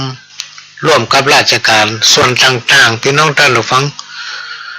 ที่ชั้น2ของศาลากลางจังหวัดแล้วก็วันที่9ก็พบปะท่านผู้ตรวจราชการทำคณะหนึ่งที่ชั้น3ของศาลากลางจังหวัดพี่น้องท่านผู้ฟังมีปัญหาก็มาฝากถ้าจะเก็บสงวนไว้เป็นความลับก็จะบอกเขาไปแต่ถ้ามาสงวนก็จะนำเรียนท่านผู้ตรวจการเลยคือพื้นที่ต่อท่านโดยตรงก็เชิญได้เนาะแล้วก็ในวันที่8 9 10นี่ผมว่างสักวันไปนอนท่านฟังวันที่10จะไปประชุมเพื่อคัดเลือกหมู่บ้านต้นแบบร่วมกับสำนักงานพัฒนาชุมชนจังหวัดเชียงใหม่และก็คณะที่สำนักงานพัฒนาชุมชนจังหวัดเชียงใหม่ได้คัดเลือกก็ไปพบปะกันที่นั่นอันนี้ก็มาแจ้งประชาสัมพันธ์มาได้ว่าภารกิจมีอย่างเงี้ยพี่น้องท่านผู้ฟังในช่วงเต็มนั้นรายการท่านก็สามารถโทรเข้ามาอู้จาหรือว่าออกรายการด้วยกันได้เนาะออกรายการด้วยกันได้แต่ถ้าจบรายการแล้วต้องโทรมามีแผลครับ ก็จะมาอู้ถึงกรรมบักเก่ากรรมบักเก่า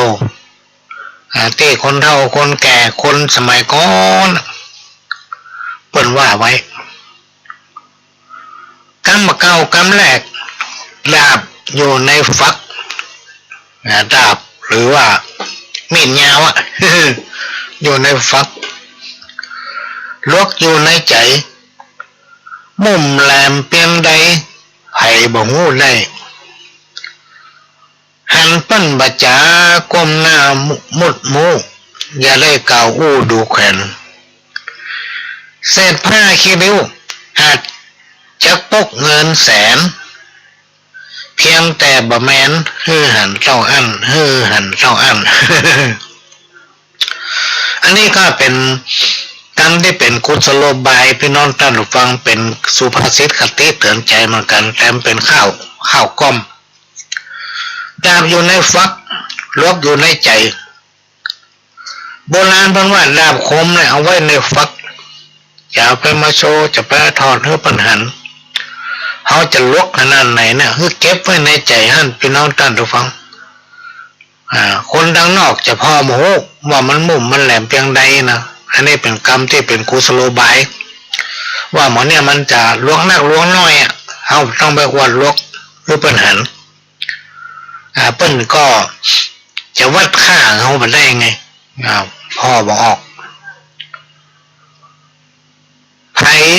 บอกงูได้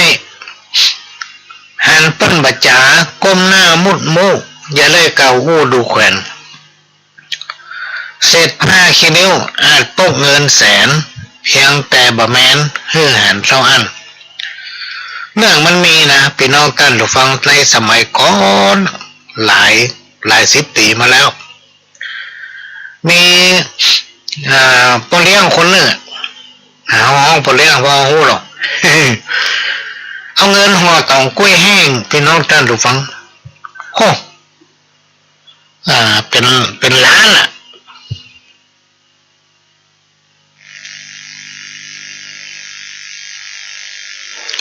เอาห่อตองกล้วยไปแถมมาป้อยาวตองซักห่อรอบทั้งนอกกันนะยังเปิ้นขายยาสูบนี่ไปซ่อซื้อรถไปที่ร้านรถไถไปถึงมาใกล้ไปถึงมาพอ ไม่ว่าปูนั่นมาขายยาสูบก้าไอ้นอกปกกำห่อ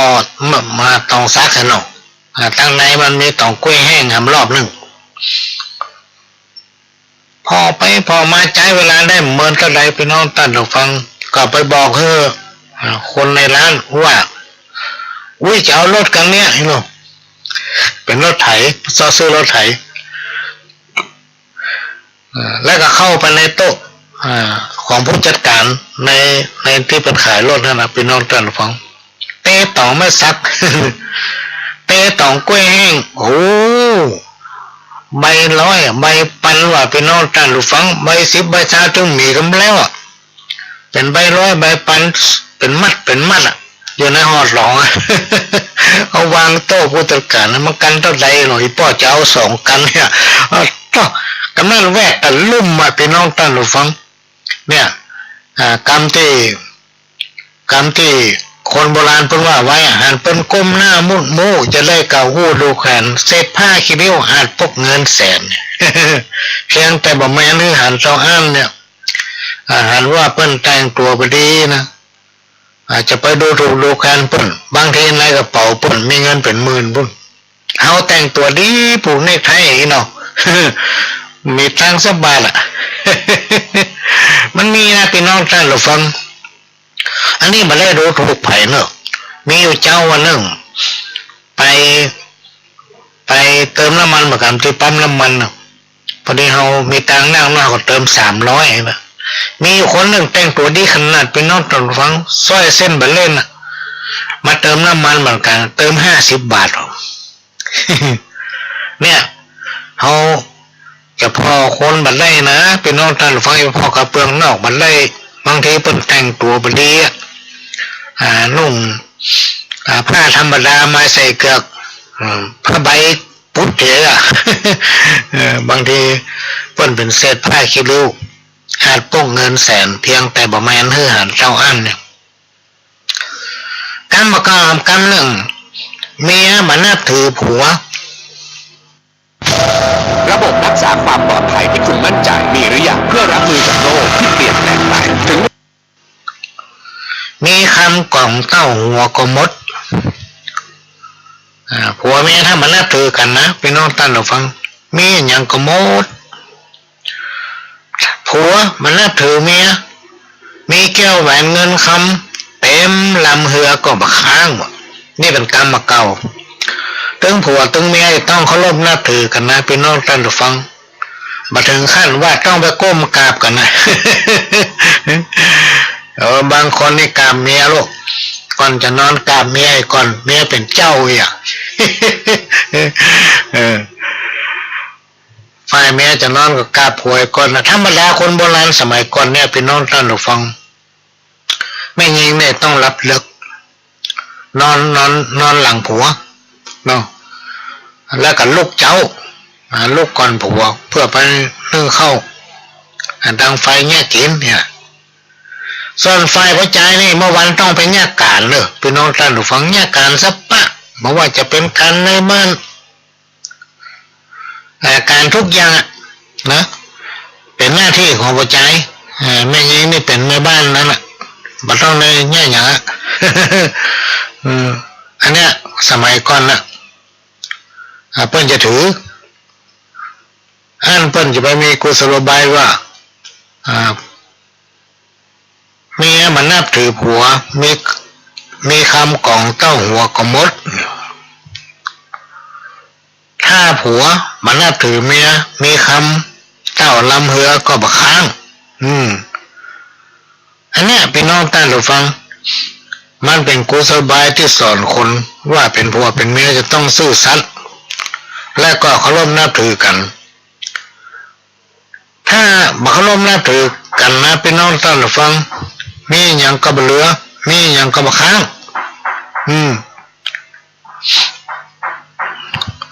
อันนี้เป็นกรรมเก่าที่เอามาฝากวันนี้กรรมเก่าทำกรรมหนึ่งทำดีร้อยหนเสียงคนเงียบมิด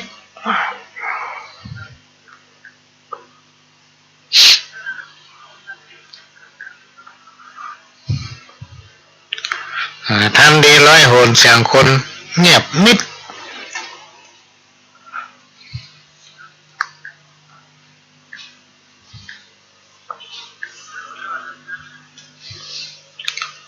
ฟังหาไปได้สักกำหนึ่งความดีเท่านั้นไผ่บะแลเหลวทำชั่วเตื้อเดียว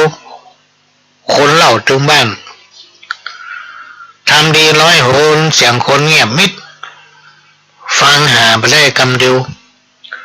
ความดีเท่านั้นไผ่บะแลเหลวทำบดีเตื้อเดียวคนเล่าถึงบ้านอันเนี้ยมันเป็นความจริงนะพี่น้องท่านทุกฟังถ้าลองแง่บดีเถอะก็เดียวหู้กันหมด มันเหรอมันแต่หู้หมดแต่ทำดีไปเตอะพี่น้องท่านทุกฟังไผ่ตึงมาอู้ไผ่ตึงว่าเงียบเหมือนกับกรรมที่อู้ไปมันเดี๋ยวนี้คนตะกอนเป็นจ้างแต่งแต้มแล้วเป็นก้อนไก่เอามาเขียนเป็นคติเตือนใจกรรมเก่าทำกรรมหนึ่งอู้กับคนเงาเหมือนผ้าไม้ตัดขาอู้กับคนมีปัญญาเหมือนผ้าไม้ลุ่งป้องนะอันยังกระจ้างเด้อพี่น้องท่านผู้ฟังถ้าเขาอู้คนเงาฟังแล้วต้องอธิบายเอาจนเขาเข้าใจนะคนเงานี่มักจะเข้าใจเงียบ หรือว่ามาเข้าใจเลยแต่ถ้าเอาไปหูคนที่เป็นหูคนที่เป็นฉลาดฟังคนที่เป็นมีปัญญาเป็นฟังคำเดียวพี่น้องท่านฟังก็เข้าใจละกรรมเก่าทำกรรมหนึ่งพี่น้องไก่กินลาบกินซ่าพี่น้องไก่กินสันมีดสันมุย พี่น้องอยู่ใกล้กันเนี่ยอยู่ไกลกันเนี่ยพี่น้องท่านผู้ฟังมันมาหากันเตื้อเนาะนะมันมาหากันเตื้อก็มาต้มไก่กันลาบซ่าเนี่ยฉลองกินกันละเพราะว่ามันมาพบมาปากันเตื้อไม่เอาหากันเตื้อ มันตรงกันข้ามกับพี่น้องที่อยู่ใกล้กันพี่น้องท่านฟังมันหันกันตึงวันป้ากันตึงวันนะบางทีก็มักจะมีเรื่องกระทบกระทั่งทะเลาะวิวาทพิษเถียงกันอยู่บ่อยๆเพราะมันอยู่ด้วยกันตึงวันโลดถ้วยกับจ้อนยังหู้ฟัดกันดังกิ้งกิ้งก้องก้องอันนี้เป็นสิ่งที่เพิ่นเปรียบเทียบไว้พี่น้องใกล้กินสันมิตรสันมุ้ยเพราะมันอยู่ใกล้กันเนาะย่อมมีการทะเลาะโมแว้งกันพ้องส่วนพี่น้องไก่นี่มันหลายปีไม่มากันเตื้อมีลาบก็ต้องลาบมีแกงหอมก็ต้องแกงหอมมันมีอย่างสักอย่างไปกัดกล่อมได้โควิดนักเนี่ยพ่อหาไก่ ส้มไก่เลี้ยงกันพ่อมันนานๆมาหากันโลกกรรมการทำกรรมหนึ่งฟังกรรมกินก็ปลาหื้อสิบหายกึดถึงเรื่องตายก็อยากให้กินเนี่ยคนเฮาเนี่ยพี่น้องท่านผู้ฟังมันตุกกับกินถึงวันนี้นะตุกกับกินให้กินดีอาหารอร่อยก็เสี่ยงสตางค์นักเหมาะนะกล้าใช้จ่ายกล้าทำอาหารเนี่ยวัน200 บาทให้พอนะพี่น้องท่านผู้ฟังลองกึดพอเถอะมันจะเสี่ยงพอๆกับไปซื้อของกินซุกเนี่ยคนที่เปิ้นเนี่ยการทำงานเปิ้นนิยมเลิกงานมาแล้วแวะซื้อกับข้าวหรือว่าข้าวกล่องมากินบ้านเนี่ยแล้วเรื่องถ้ากล่อง35 2คนผัวเมียก็เสี่ยง70 บาทเนาะก็ลองเอาซื้อมาเนี่ยกินคนเดียวทาง100 บาทพอนะพี่น้องท่านผู้ฟังไหนจะกล้าเก็บในเวลาที่ทำเนี่ยในยุคปัจจุบันกับแต่ก่อนเนี่ยมันแตกต่างกันนักขนาดเลยสมมติเราอยากกินน้ำพริก5 พักลวกพัก1นี่นะพี่น้องท่านฟังใจเวลาเป็นเกิงวันวะนะ กว่าจะยากได้กว่าจะได้กินน่ะการมากล่าวเป็นว่าคนเราเนี่ยตุกเพราะกินนะไข่กินดีอาหารอะไรก็เสี่ยงต่างนัก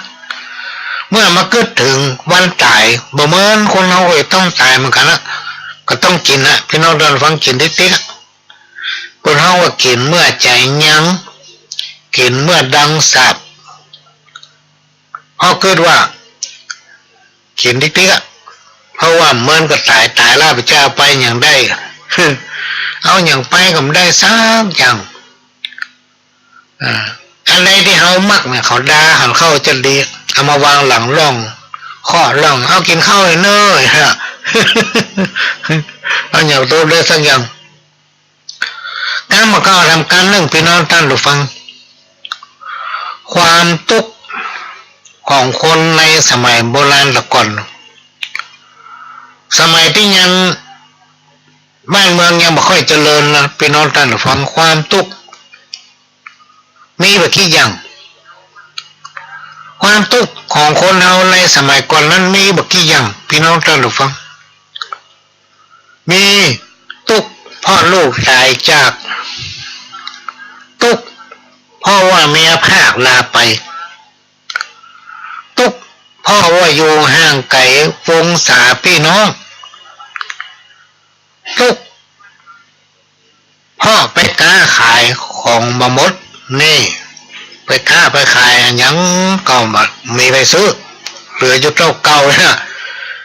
มันครับพี่น้องท่านผู้ฟังเคยฟังทำสู่ชกฟังทำทุจกจะกล้าอย่างก็กลัวไม่ได้ขายก็มากืดไหวเกลือเนี่ยมีคนกินทั่วบ้านทั่วเมืองนี่เนาะลงทุนซื้อเกลือมันแพงหรอกก็ไปซื้อเกลือมา1 ก็ขายไปทั่วบ้านทั่วเมืองพี่น้องท่านผู้ฟังเกลือครับเกลือเม็ดใหญ่ๆขาวๆเนี่ยโอ้ตะวันก็ลงแรงไปเกลือก็ไม่ได้ขายแต่เนี่ยได้นี่เตียวไปเตียวมาจะไว้ไหนก็กลัวมันหายไปป้าจะบวกข้างทางพี่น้องท่านผู้ฟังกระป๋องแหบเกลือเอาฝากไว้ในบวก พวกมาเจ้าก็มาเอาพวกมาเจ้าก็ใจได้โอ้ยไปเอาเกลือไปขายต่อ ดีกว่าแต่ว่าขายเสี่ยงเอาฝากไว้ที่บวกข้างตังเพื่อไปเหลือก็กุย เกลือในหมด ความสุขของคนเฮาในสมัยก่อนก็แตกต่างกับคนสมัยปัจจุบันพี่น้องท่านผู้ฟังเปิ้นว่าจะเลยสุขพ่อมีเข้าไว้กินสุขพ่อมีแผ่นดินไว้อยู่สุขพ่อมีกู้นอนนำสุขพ่อมีเงินคำเต็มใต้สุขพ่อมีเฮือนหลังใหญ่มุงไม้กระดานหรือไม้เก็บสุขพ่อมีลูกหลานหลายอยู่ถ้อยฟังกรรมนะอันนี้ความสุขคนแต่ก่อนถ้ามีสตางค์แล้วโอ้มันบ่อนอกบ่อนใจกินเนี่ยก็ล้ำหมดกินพักบ่ได้มันก็ยังล้ำเลยกินนะพี่ล้ำมันก็ล้ำอยู่เนี่ยพ่อมีสตางค์โลกบ่เดือดร้อนอย่างแทนประการเรื่องพี่น้องท่านผู้ฟังถ้าบ้านไผ่ได้มุงแป้นเก็ดหรือไม่เก็ดเนี่ยไม่แป้นที่เปิ้นเอาแปลงแผ่นแทนแผ่นกระเบื้องมุงหลังคาสมัยก่อนมันม่วนอกม่วนใจละมันเท่าว่ามีเงินหลังไงมุงเลยไม่กระดานหรือไม่เก็บนะม่วนบอกว่าฝนจะตกลมจะมาฟ้าจะห้องใบเอฟจะตกบัดต้องห่วงว่ามันจะหัวแต่ถ้าไผ่อยู่บ้านมุงต่องมุงขาพี่น้องท่านผู้ฟังถ้าฝนตกนะโอ้ยมันนึงอิดอกอิดใจแท้ๆจะต้องได้ขึ้นบนหลังคาบุขึ้นทางในนั่นจะขึ้นทางนอกยิ่งถ้ามุงคาเนี่ยถ้าคาบักใกล้ฝนตกใหม่น้ำต้องหัวจุกๆจักๆทั่วบ้านนะต้องเอามือไล่ตบไล่ต่อยมันให้มันได้ขี้ให้มันได้บานออกแล้วมันจะรองรับน้ำฝนมาหัวลงในบ้านถ้ามุงตองซ้ำให้พี่น้องท่านผู้ฟังมันต้องหัวต้องปุ้นหัวต้องเพ โอ้ลำบากถ้าฝนตรงนี้ไม่ได้รับดีนอนเดียมันมูไม่เก็บเพราะฉะนั้นกรรมเนี่ยเป็นกรรมที่คนตะก้อนเปิ้นแต่งแต้มเขียนไว้ว่าสุขเพราะมีข้าวไว้กินถ้ามีข้าวไว้ในหลองแล้วมันเดือดร้อนละของกินเขาซ่อนอย่างที่ไหนก็ได้อ่ะ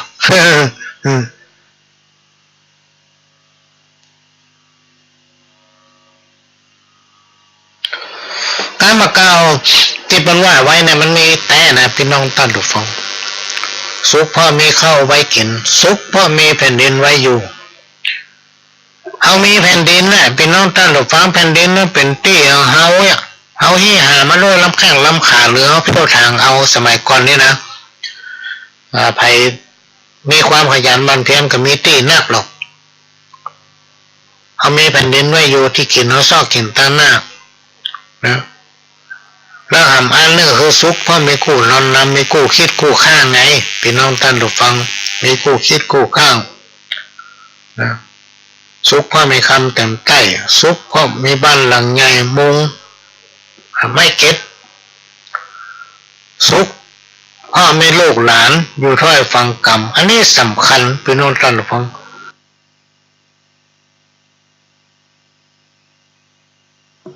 ก็ผ่านไปพี่น้องท่านผู้ฟังขณะนี้พี่น้องท่านผู้ฟังก็กำลังรับฟังรายการสาระสปะจากทางสถานีวิทยุกระจายเสียงพระพุทธศาสนาแห่งชาติและสังคมขึ้นเพื่อการศึกษาพระพุทธศาสนาและวัฒนธรรม FM 104.50 เมกะเฮิรตซ์จากวัดไฟหินวัดไฟหินตั้งอยู่หลังมหาวิทยาลัยเชียงใหม่ตำบลสุเทพอำเภอเมืองจังหวัดเชียงใหม่ก็เป็นแม่ค่ายหลักพี่น้องท่านผู้ฟังที่นำเอาเสียงรายการทุกรายการไปสู่สถานีต่างๆก็คัดหาเอาสาระดีๆมาออกอากาศให้พี่น้องท่านผู้ฟังได้รับฟังกันช่วงนี้ก็มาฟังรายการของประหลวงสว่างธาตุอินทร์จันทร์ประธานเครือข่ายของทุนแม่ของแผ่นดินจังหวัดเชียงใหม่และ8จังหวัดภาคเหนือรองประธานศูนย์ประสานงานกองทุนแม่ของแผ่นดินแห่งชาติ และก็เป็นประธานคณะที่ปรึกษาผู้ตรวจราชการภาคประชาชนด้านต่างๆของจังหวัดเชียงใหม่ที่จริงพระหลวงอยู่ด้านสังคมเนอะพี่น้องท่านผู้ฟังก็มาโอ้ถึงไลน์เฟซเนี่ยช่วงนี้ก็ต้องขอสุมาภัยเนอะมาได้ตอบไลน์ตอบเฟซไปสักคน ภารกิจมันนักบางผู้บางท่านก็ถามว่าไปที่ไหนมาหน้าหันตาถึงวันนี้หนูไปที่ไหนก็อยู่ในห้องแล้วก็ บางวันก็เขียนหนังสือบางวันก็พิมพ์หนังสือพี่น้องท่านผู้ฟังบางวันก็เขียนหนังสือบางวันก็พิมพ์หนังสือบางวันก็ด่าขัวประหลวงก็จะห้ามทำเครื่องครัวบวงสรวงพ่องทำสตวงทำเครื่องเจตาก็มีเวลาว่างแหละพี่น้องท่านผู้ฟังบอกว่างย่างจากอันนั้นกับยุบอันนี้วางอันนี้กับไปยุบอันนั้น วันค่ำไปถึงปุ่นละเมื่อคืนแค่รับเวลาไหนก็รับบางทีก็ทำไปมันมีเวลาว่างแล้วบ่ค่อยไปไหนบ่ล่ำไปไหนพี่น้องท่านผู้ฟังเพราะว่าอายุนักละไปหันไปนี่ร้อนก็เดือดไปอย่างล่ำเหลือป้อที่จริงเขามีประกันชีวิตมีประกันสัปปะพี่น้องท่านผู้ฟังทำไว้มาหลาย10 ปีแล้ว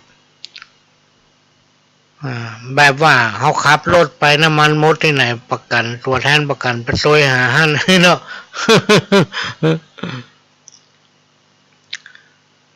ก็ต้องขอสมาภัยที่ไม่ได้ตอบในอ่าน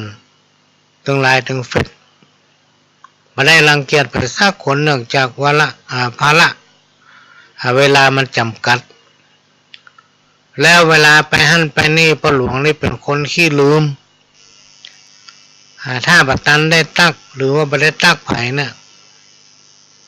ก็มาบอกด้วยมาตักพ่อหลวงด้วยว่าเคยปากกันที่น่าวู้จักกับโลกเขาเป็นไผ่งั้นที่ถึงวันเนี่ยอายุมันน้อยไปขี้ลืมพี่น้องท่านหรือฟังลืมจำมันยังไม่ค่อยได้มาข้ามเมื่อคืนนี่ถึงไปไหนไม่ได้ละเพราะมันจังไปหลงหนทาง แต่ขับรถไปนี่มาแจบ้านเฮาตรงนี้เนาะลงไปพอมาแจบ้านเฮาแต่ก็เลยบ่ล่ำไปไหนการดำเนินชีวิตของคนเฮาถึงวันเนี้ยพี่น้องท่านผู้ฟังทุกคนต่างก็มีความปรารถนาอยากพบปะแต่ความสุขความเจริญคนเฮาทุกคนต่างคนต่างก็มีความปรารถนาเพื่อพ้นจากความทุกข์เพื่อพ้นจากอุปตวะกังวลภัยอันตรายทั้งหลายทั้งมวลเพราะความกังวลและข้อภัยทั้งหลายที่กล่าวมานี้มันทำให้คนเราเป็นทุกข์พี่น้องท่านผู้ฟังถ้าโอ้ถึงคำว่าทุกข์เนี่ยความทุกข์ยากเดือดร้อนเนี่ยพี่น้องท่านผู้ฟังไผถึงมาได้สักคนนะ ไม่รู้ว่าแต่หรอกด้วยเหตุนี้พี่น้องท่านผู้ฟังการแผ่เมตตาจึงควรแผ่เพื่อแก่ตนเองและผู้อื่นตลอดจนถึงสรรพสิ่งทั้งหลายพี่น้องศรัทธาพุทธบริษัททั้งหลายจึงมีความตั้งจิตตั้งใจที่จะแผ่ความปรารถนาดีเพื่อสรรพสิ่งที่มีชีวิตและบ่มีชีวิตเพื่อเขาทั้งหลายเหล่านั้นมีความสุขเสมอกันเมื่อเขามีความสุขก็จะได้เบียดเบียนและข่มเหงน้ำใจซึ่งกันและกันครูบาอาจารย์ท่านผู้รู้ได้กล่าวไว้ว่า บ่ควรใส่ร้ายป้ายสีซึ่งกันและกันบ่ควรอิจฉาริษยากันทำไปตามหน้าที่ของภัยของมันใจชีวิตของตนเองแบบสงบเสงี่ยมเรียบง่ายอ่อนน้อมต่อคนอื่นบ่เย่อหยิ่งบ่ดูหมิ่นบ่ดูแคลนเพราะคนเฮาทุกคนพี่น้องท่านผู้ฟังอายุบ่ถึง100สักคนอายุบ่ถึง100สักคนแต่ถ้ามันถึงก็อยู่ถึงทุกข์ถึงยากนั่นแหละ มีหลายคนรอประหลวงปั่นปอนเนื้อเขาอายุ120เนื้อหรือว่านักกว่านั้นโอ้มันจะมีคนพอแล้วก็ประหลวงเนาะอายุนักไปหลังก็กองไปง่อมไปพี่น้องท่านผู้ฟังเพราะฉะนั้นเมื่อคนเราเกิดมาแล้วต้องตายนะในขณะที่เราเป็นคนเนี่ยพี่น้องท่านผู้ฟังก็รักษาความดีงามไม่ต้องเบียดเบียนกันไม่ต้องว่าคนนั้นไม่ต้องว่าคนนี้ไม่ต้องไปแย่อย่างฮือกันเบียดเบียนกันเนี่ยบดีเพราะในที่สุดคนเรามันจะอยู่ได้สักคนนี่จังทุกขังอนัตตาทำจิตใจให้สบายเบื่อมีกังวลเมื่อความกังวลแบบนี้อันตรายทั้งหลายมันถึงบักใกล้ก็จะมาโอ้ถึงธรรมะขั้นพื้นฐานก็คือศีลทั้ง5 ข้อที่คนมนุษย์เราต้องนำปฏิบัติที่ว่าต้องนำปฏิบัติคู่กับชีวิตประจำวันเนี่ยพี่น้องท่านผู้ฟังถ้าไปทำได้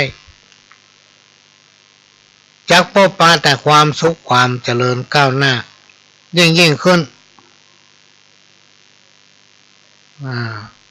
ซึ่งทางคณะบริหารระดับประเทศบ่ว่าจะเป็นภายนอกบ่ว่าจะเป็นภายในก็จะมีแนวนโยบายร่วมกันนำเอาคุณธรรมจริยธรรมง่ายๆร่วมกันนำเอาศีลธรรมเข้าสู่หมู่บ้านชุมชนโดยเฉพาะสิ่งที่เราได้ยินอยู่ตลอดพี่น้องท่านฟังบอกว่าจะมีกิจกรรมในทางพุทธศาสนาเกิดขึ้นในที่ไหนทุกงานนะก็จะมีการจุดธูปเทียนบูชาพระรัตนตรัยก็จะมีการกล่าวน้ำไหว้พระและก็มีการอาราธนาหรือว่าสมทานศีลเถระครูบาอาจารย์เปิ้นจะกล่าวกรรมแล้วก็รวมมาถึงศีล5 ข้อเนี่ยเพื่อเอาเป็นข้อคิดในขณะที่ต้านกล่าวกรรมนั้นน่ะพี่น้องท่านผู้ฟังเปิ้นบ่สามารถที่จะอธิบายได้เพราะเวลามันกระชั้นชิด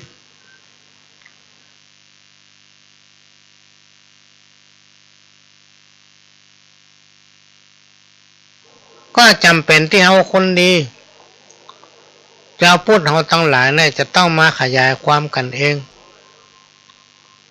อย่างศีลข้อ1ปานาติปาตาเวรมณีเนี่ยเปิ้นเว้นจากการฆ่าสัตว์ตัดชีวิตและการเบียดเบียนคนอื่นผลของการฆ่าสัตว์ตัดชีวิตเบียดเบียนคนอื่นให้เขาได้รับความทุกข์ยากเดือดร้อนบ่ใช้ความรุนแรงนะบ่ใช้ความรุนแรงต่อคนบ่ใช้ความรุนแรงต่อสิ่งที่มีชีวิตนะรวมไปถึงบ่ทำลายสิ่งแวดล้อมหรือธรรมชาติผลของกรรมที่เกิดจากการกระทำมันมีพี่น้องท่านผู้ฟังไผทำอย่างใดก็จะได้อย่างนั้นไผแตนไผบ่ได้เพราะกรรมเกิดจากการกระทำของตนเอง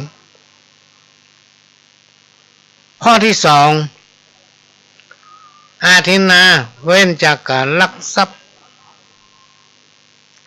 หมายถึงมาปรารถนาสิ่งของทรัพย์สมบัติที่ได้มาโดยบ่ชอบ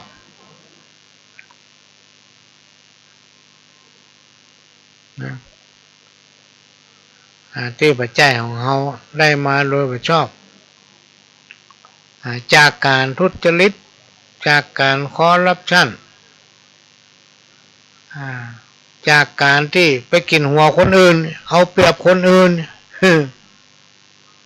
เปิ้นว่าบดีอย่าทำเด็ดขาดสิ่งที่ปัจจัยของตนเอง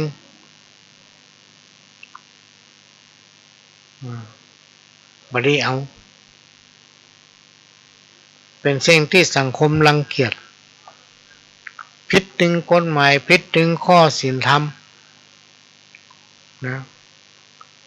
ข้อที่สามเมื่อเว้นจากการประพฤติผิดจากคันลองครองธรรม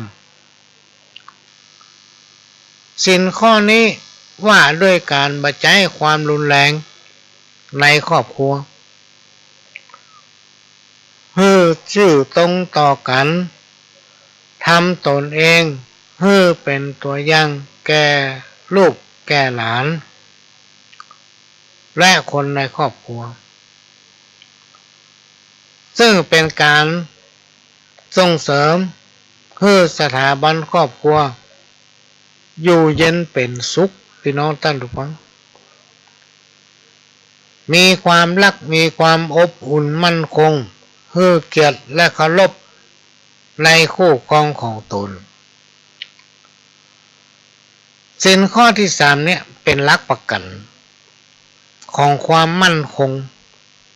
เตี่ยวห้องว่าสถาบันครอบครัวพี่น้องท่านผู้ฟัง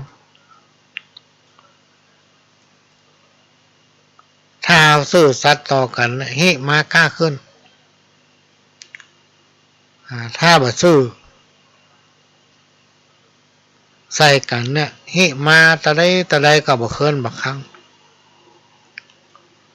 ข้อที่สี่มุสาเพื่อเว้นจากการโกหกหลอกลวงนำเอาสิ่งที่บ่มีมาอู้ปั้นน้ำเป็นตัวยุแย่เฮือเปิ้นพิษเถียงกันชอบอู้หรือพูดปดต่อแหลปิ้นปั้นชอบใส่ความคนอื่นที่กล่าวมานี้เป็นธรรมะขั้นพื้นฐาน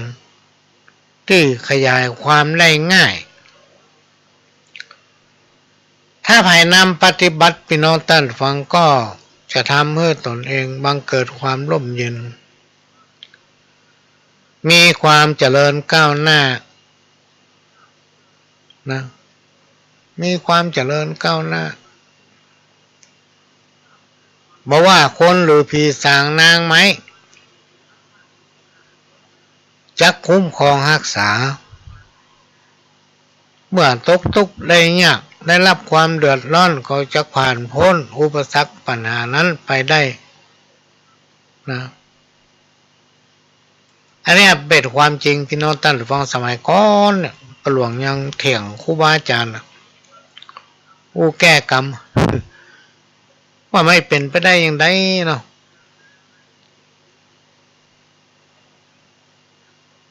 แต่เขาได้พิสูจน์ด้วยตัวเก่าพี่น้องท่านผู้ฟัง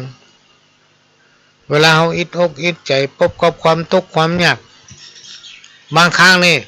แทบจะฆ่าตัวตายพี่น้องท่านผู้ฟังแต่เขาก็อดทนใจสติปัญญาตัวเก่าอาศัยคำสอนของครูบาอาจารย์มาเป็นข้อคิด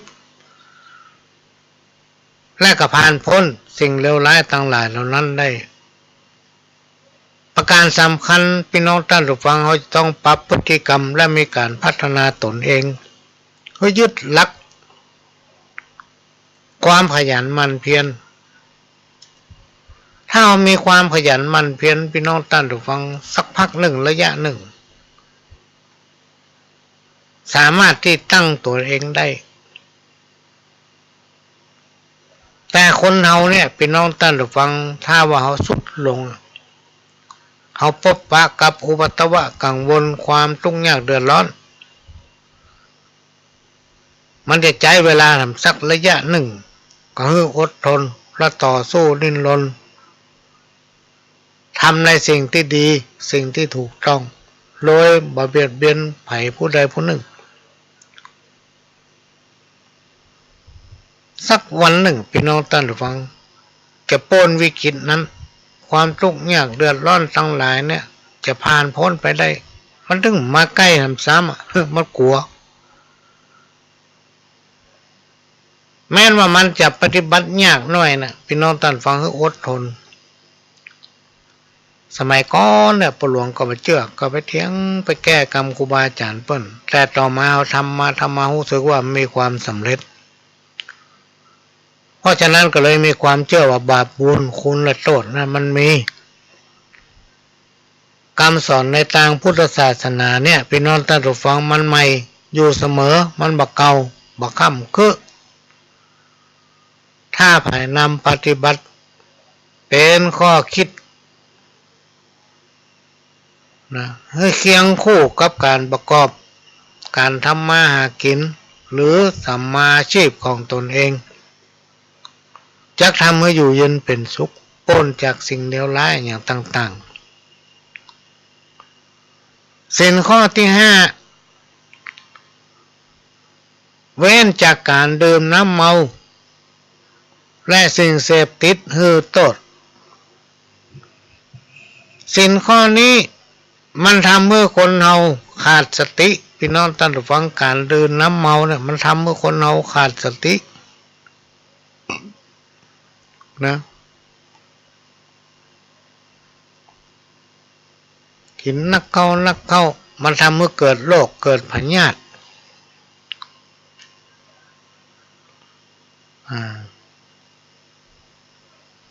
ถ้ายังหลงผิดไปเสพสิ่งเสพติดทำพี่น้องท่านฟังไปเสพยาเสพติดไปกินเป็นว่ามันบดีก็ยังไปไปทำอยู่ในที่สุดก็จะขาดสติและก็ลืมตัวการลืมตัวและมามีสติเป็นธาตุสิ่งเสพติดเป็นธาตุสุราเนี่ยอันเนี้ยมันจะเป็นสาเหตุที่ทำให้เกิดการกระทำความผิดการดื่มน้ำเมารวมไปถึงสิ่งเสพติดทั้งหลายที่เป็นว่าบดีเนี่ยพี่น้องท่านผู้ฟัง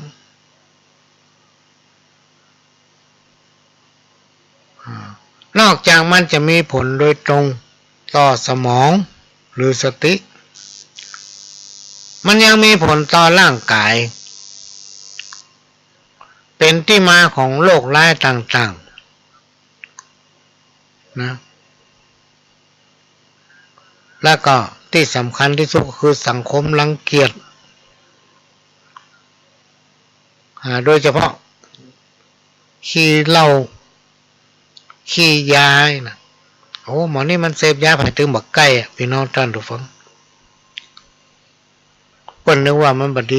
เข้าไปหามันอยู่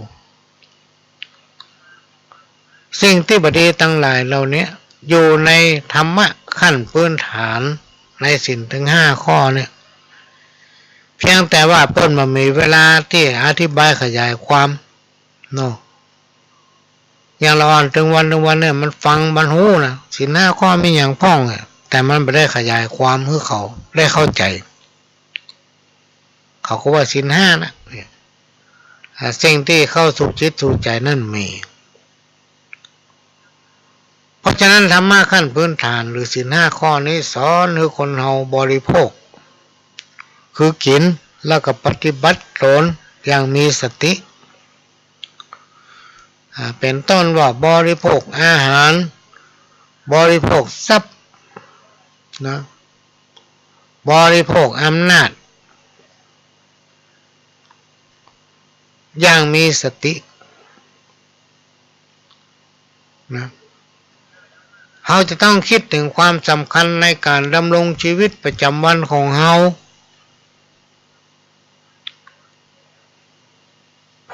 ผู้ใดทำได้พี่น้องท่านผู้ฟังจะมีอายุมั่นยืนยาว ตื่นก็เป็นสุขรับก็เป็นสุข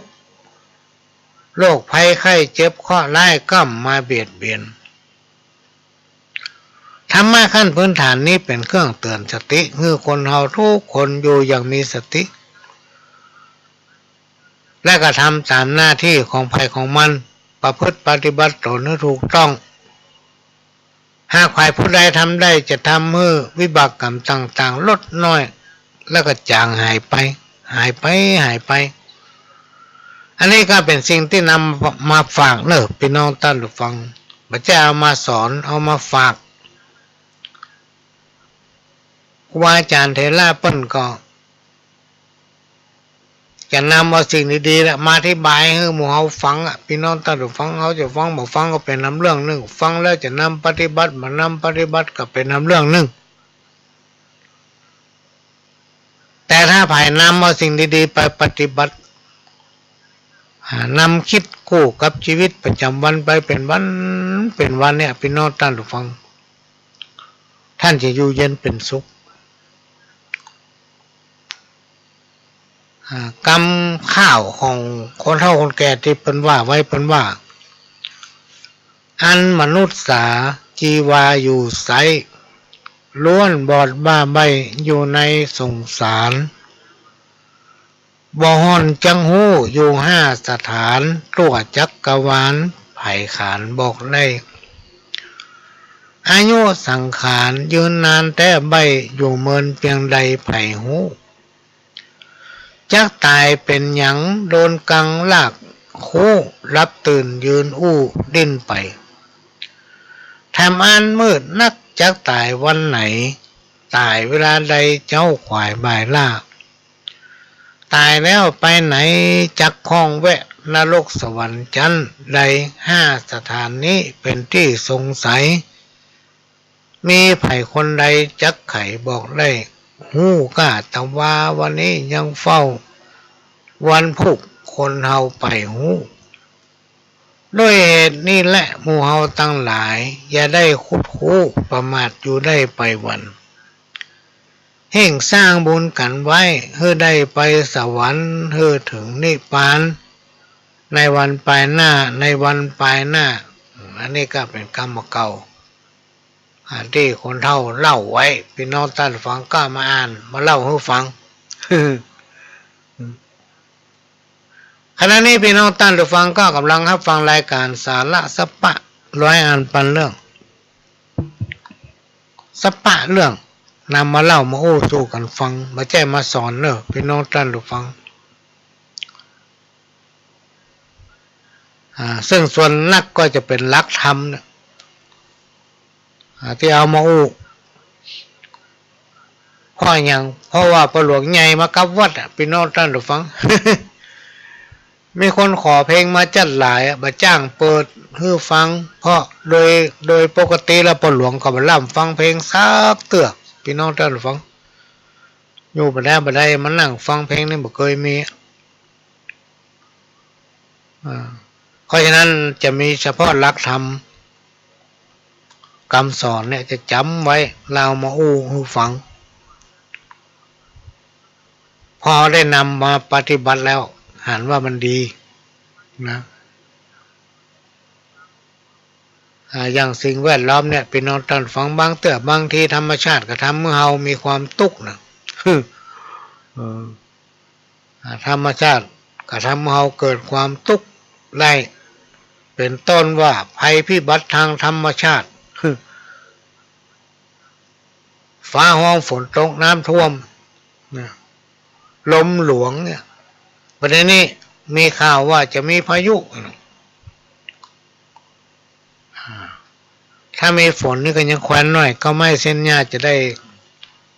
งอกงามเนาะถึงวันนี้มันร้อนพี่น้องท่านระวังบางคนก็ชอบบางคนก็ไม่ชอบคนที่เป็นชอบเป็นคิดว่าความร้อนเนี่ยมาฆ่าทำลายไวรัสโควิด บางคนมาบอกให้ปู่หลวงโทรมาปู่หลวงจะไปล่าผ้าเนอะเวลานอนบอกว่าเมื่อคืนห่มผ้าจนเหงื่อออกไวรัสมันกลัวมันถึงบักใกล้เนาะ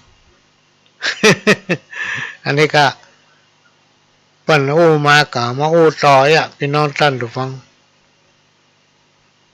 จะเท็จจะจริงอย่างใดหมอหัวก็ลองพอพระเถอะ โอ้ไปมาเวลาจะหมดละพี่น้องท่านผู้ฟังเพื่อสถานีเพิ่งจะได้ประชาสัมพันธ์โฆษณานั่นนี่ก็หยุดเวลาไว้สักประมาณ5 นาทีเนาะ นาฬิกานั้นถ้าจะโวยไปก็หาเดี๋ยวกันเนอะ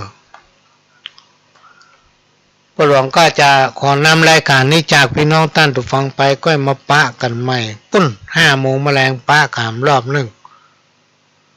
ขอพี่น้องท่านผู้ฟังทั้งหลายโชคดีกินข้าวลำนอนรับมากันคู่คนอยู่บ้านอยู่จองก็แยกกินให้เนิ่มเลยนะพ่อกันเดียว5 โมงจะปะขามละกันเมาฟังปหลวงไม่ได้แยกกินก็เดียวร้อนมาเดือดเมาก็วิทยุอย่างปล่ำปเหลือ ช่วงนี้ก็นำรายการจากพี่น้องท่านผู้ฟังไปก่อนจากกระผมปหลวงสว่างท่าดินจันทร์ขอสวัสดีครับ